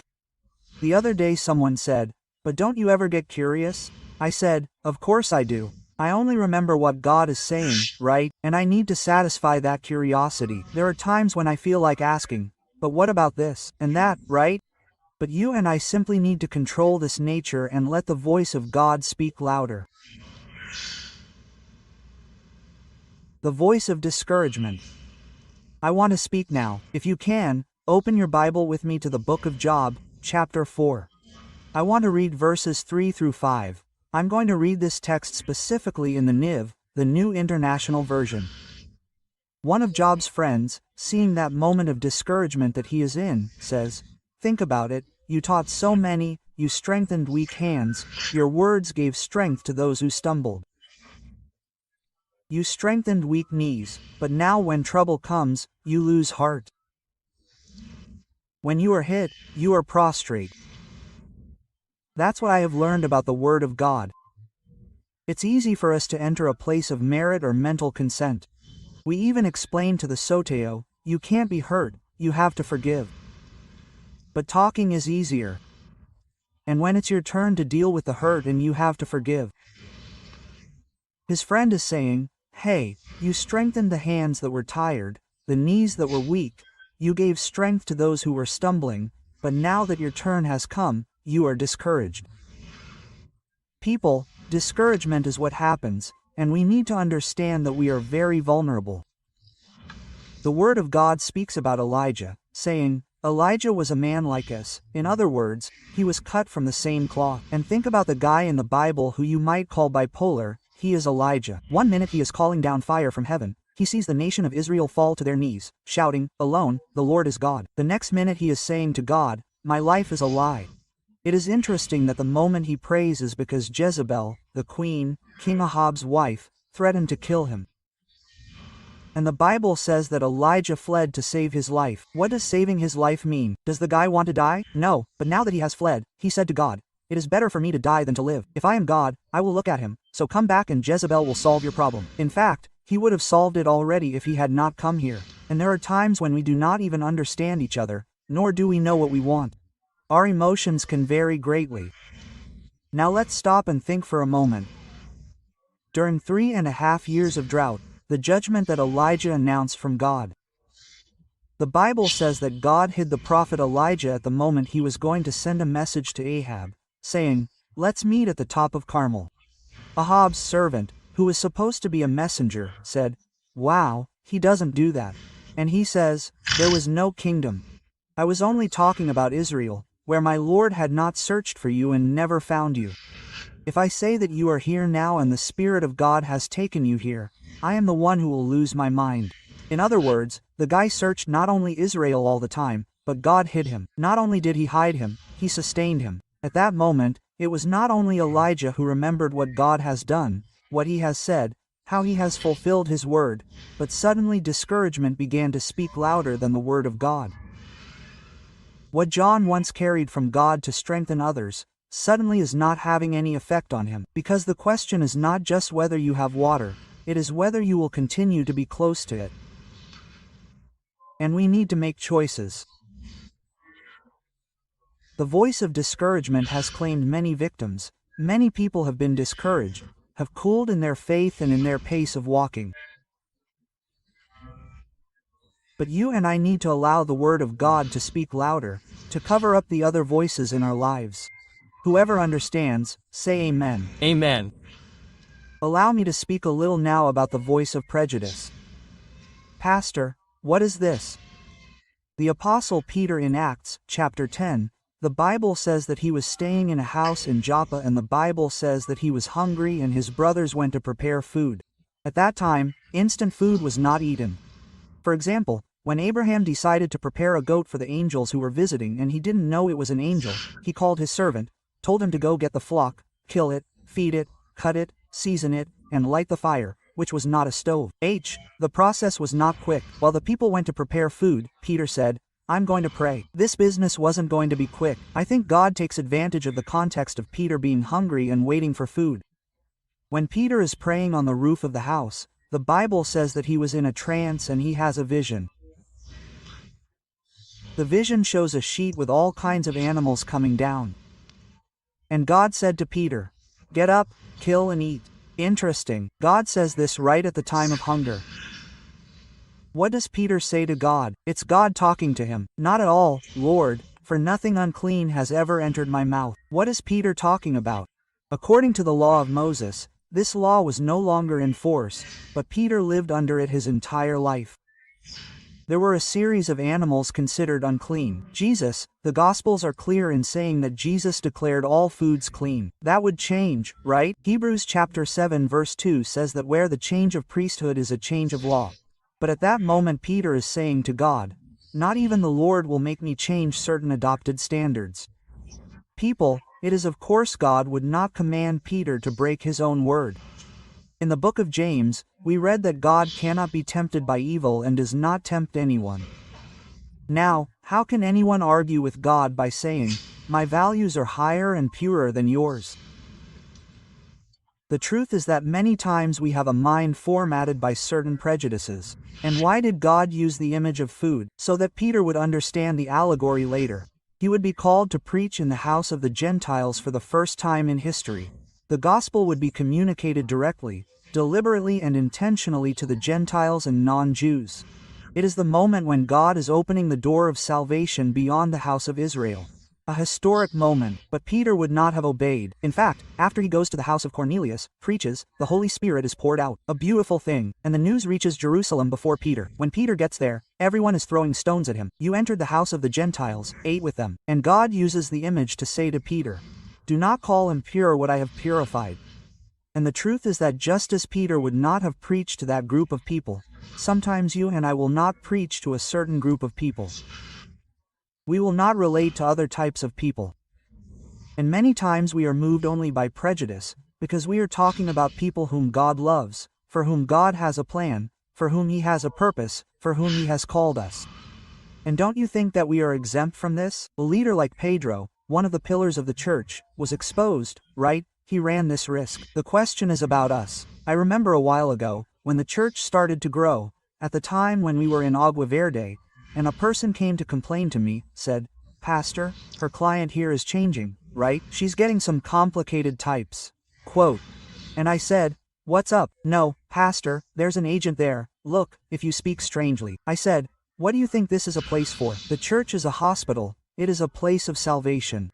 Yes, Pastor, but we have to maintain a certain standard. I said, it depends on who sets the standard, otherwise we wouldn't be here. Many times we don't even realize the influence that this prejudice can have. And I'm giving an example that involves evangelism, but the truth is that we can act this way in relation to many things. But fortunately in Peter's life, the word of God spoke louder. He was able to understand. But why? The Bible says, while Peter was reflecting on what the meaning of the vision could be, they will stop, they will ponder, even though I initially reacted that way. What is God trying to say? Why? The Bible says, the Holy Spirit said to him, when we stop, giving openness, exposing ourselves to the Word, God will always speak more. But when we act wrongly, as I said before, hardening our hearts, He doesn't have to continue speaking. So Peter was able to understand the clarity of what God was promoting. And because he was obedient, he let the voice of God prevail. The gospel begins to spread beyond the times of Israel to all the Gentiles. And you and I are the fruit of this obedience practiced by Peter and other apostles. The penultimate voice that I will address here, the eighth of them, is the voice of fear.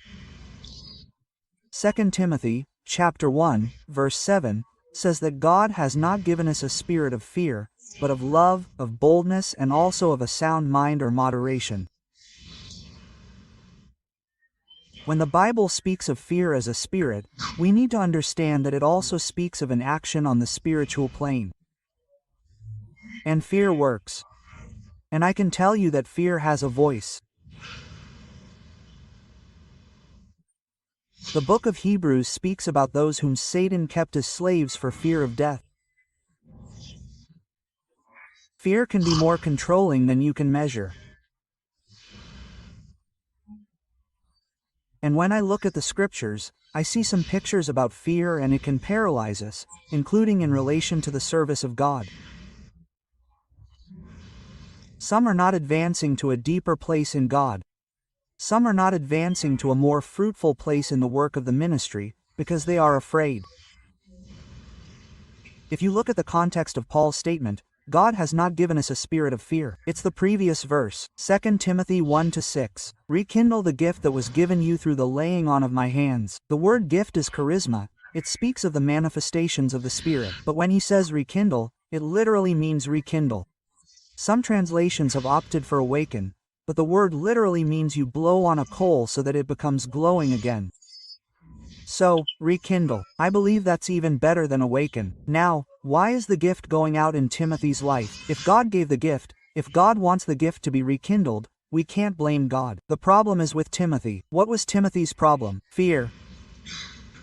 We're not afraid of gifts in the sense that when they work, it's like an electric shock. It's going to give you a shock. You're traumatized. It's not that kind of fear. But most of us, what is the fear when it comes to our own? What if I think it is God and it is not? And then we start a series of things that can paralyze us. Some do not launch themselves into bold projects for God. They cannot respond with faith because fear is paralyzing them. Some are falling into other areas of sin. Abraham lied twice that Sarah was his sister instead of his wife. Technically, according to the mentality of some manipulative self-interested people, he told half the truth, because the Bible says they were brothers on their mother's side. There were no laws, yes, on their father's side, but not on their mother's. There were no laws at that time that defined this type of relationship as incestuous. So he simply exploits a part. But let me tell you, while some call it a half-truth, I prefer to call it a half-lie. Because the Bible says he lied, but why did he lie? He was afraid. Now God had already told him, I am your shield. God is saying, I am the one who protects and keeps you. You don't need to lie to protect yourself, but at some point fear spoke louder than the voice of God. And then we need to be careful so that fear doesn't paralyze us and so that the Word of God speaks louder. This involves surrendering to the Word of God. The last of these voices that we deal with in detail in the book is the voice of convenience. What I have discovered is that in modern times we have a greater volume and standard of convenience and comfort, but human beings have always been biased towards wanting this. In the days of the post-Babylonian exile period, when the nation, after 70 years away, the Jews are returning home, right? You take books like Ezra and Nehemiah, which talk exactly about this period, the reconstruction of the temple in Jerusalem, the walls of the city. God is challenging the people to participate in the project of rebuilding the temple, but they didn't want to get involved. If you take a look at what's happening there, the book of Aguaration is very specific. Here, chapter 1, I'm going to read 2 through 4. Thus says the Lord of hosts, these people say, the time has not yet come, the time for the house of the Lord to be rebuilt. Therefore, the word of the Lord came through the prophet saying, is it time for you to live in luxurious houses, while this temple remains in ruins? Our power of excuses is impressive. God is raising up prophets, calling everyone to rebuild the house. No, the time has not come, it is not the time. Why are they saying this? God says, while my house is in ruins, you are living in a luxurious house. You are focused on what is good for you. None of you want to sacrifice time, resources, work hours to do what I need to do. That is right for us, Pastor. I really need to evangelize. Why do you keep putting this pressure on us to share faith, to have to lead? The other day he said, the church becomes a place of oppression. I said, no, the church is a place of obedience and we have a great commission. Quote, an order from Jesus is not a great suggestion, it is a commission. Go, preach the gospel, make disciples of the nations. Nowadays we can take it easy and say that it has become a great omission, because we don't want to do it. But why don't we want to do it? Oh, no, I want to take care of myself. I want to take care of my things, I do. We are always looking for comfort, but if the one who preached the gospel to you had been comfortable, you wouldn't be saved today. And comfort is when we only look at ourselves selfishly. There will never be altruism, sacrifice if we don't let the word of God move us. What's the problem? The problem is that the cadus, let's not waste our time, resources, energy there, because we want the best here, but that never works. Look at what God says, verses 5 and 6, continuing with G1. Therefore this is what the Lord Almighty says, consider what has happened to you. You have sown much and reaped little. You eat, but it is not enough to satisfy your hunger. You drink, but it is not enough to keep you full. You put on clothes, but no one is warm. And those who earn wages to put them in a bag with holes. Insufficiency. God is saying, you do not give me time and you do not prosper in what you do, because I cannot bless what you are doing. But the people are called not only to repentance, but there is a change of attitude. In Agu, in chapter 2, starting in verse 15, we read the following. Now consider all that has happened since that day. What is that day? It is the turning point. Before you began to lay stone upon stone in the time of the Lord. In other words, now they will hear the voice of God. They will be willing to work for the restoration of time. Before that time, someone would come to a pile of wheat expecting to find 20 measures and there were only 10. I came to the winepress to take out 50 measures, there were only 20. I will be with blight, with mildew, with hail on everything you have done, but there has been no one among you who has returned to me, says the Lord. Therefore, from this day forward, from the 24th day of the 9th month, God is saying, you can write it down on the sheet of paper, on the calendar. Since the day the foundation of the temple of the Lord was laid, consider the following. Are there still seeds in the barn? The answer was no. Furthermore, the vine, the fig tree, the pomegranate tree and the olive tree have not given any scares, but from this day forward I will bless you. Amen. God is saying, if you let your comfort zone, you will get more results than when you only think about yourself. If you let go of your selfishness, I will bless you more. Peter tried fishing all night, but he didn't catch anything. The next day, Jesus arrived at the height of frustration, of bad business, and asked him, can I use your boat? Jesus needed to get away from the crowd not only because of the pressure, but also for technical acoustic reasons. The Bible talks about Jesus giving the Sermon on the Mount in front of the Sea of Galilee, which is a large lake. Why? Acoustic reasons. They didn't have sound systems like you do. And Jesus spoke to thousands of people. So the shape of ancient arenas was already these cliffs. But when you still have water behind you, the wind is usually blowing towards land.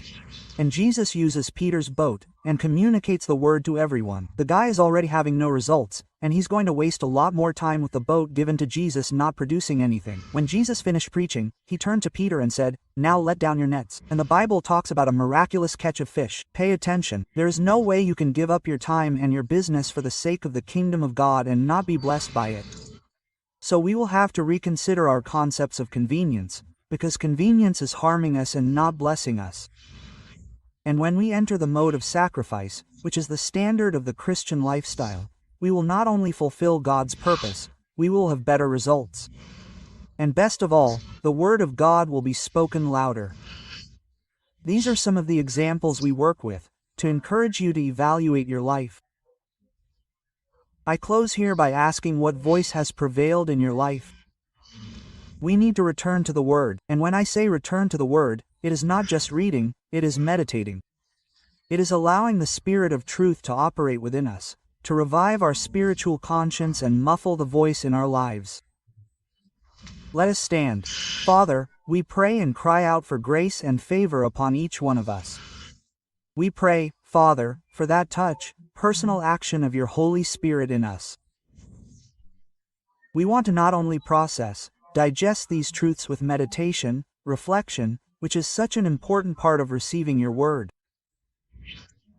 We want to be found vulnerable, worked on, awakened by the Lord, because we want to live the fullness of your purpose. We want your word to grow and prevail powerfully in our lives. We want it to be like the voice of many waters, a voice that covers all noise and any other voice. And in this way, not only will the Lord be exalted and glorified, but we may live the fullness of what the Lord has. I pray that the Lord will strengthen, encourage, and bless each of my brothers and sisters in this place and those who follow us online. We pray in the name of Jesus and for the glory of God. If you believe and agree, say amen. Amen. You receive this word, say, I receive it in the name of Jesus. Quote,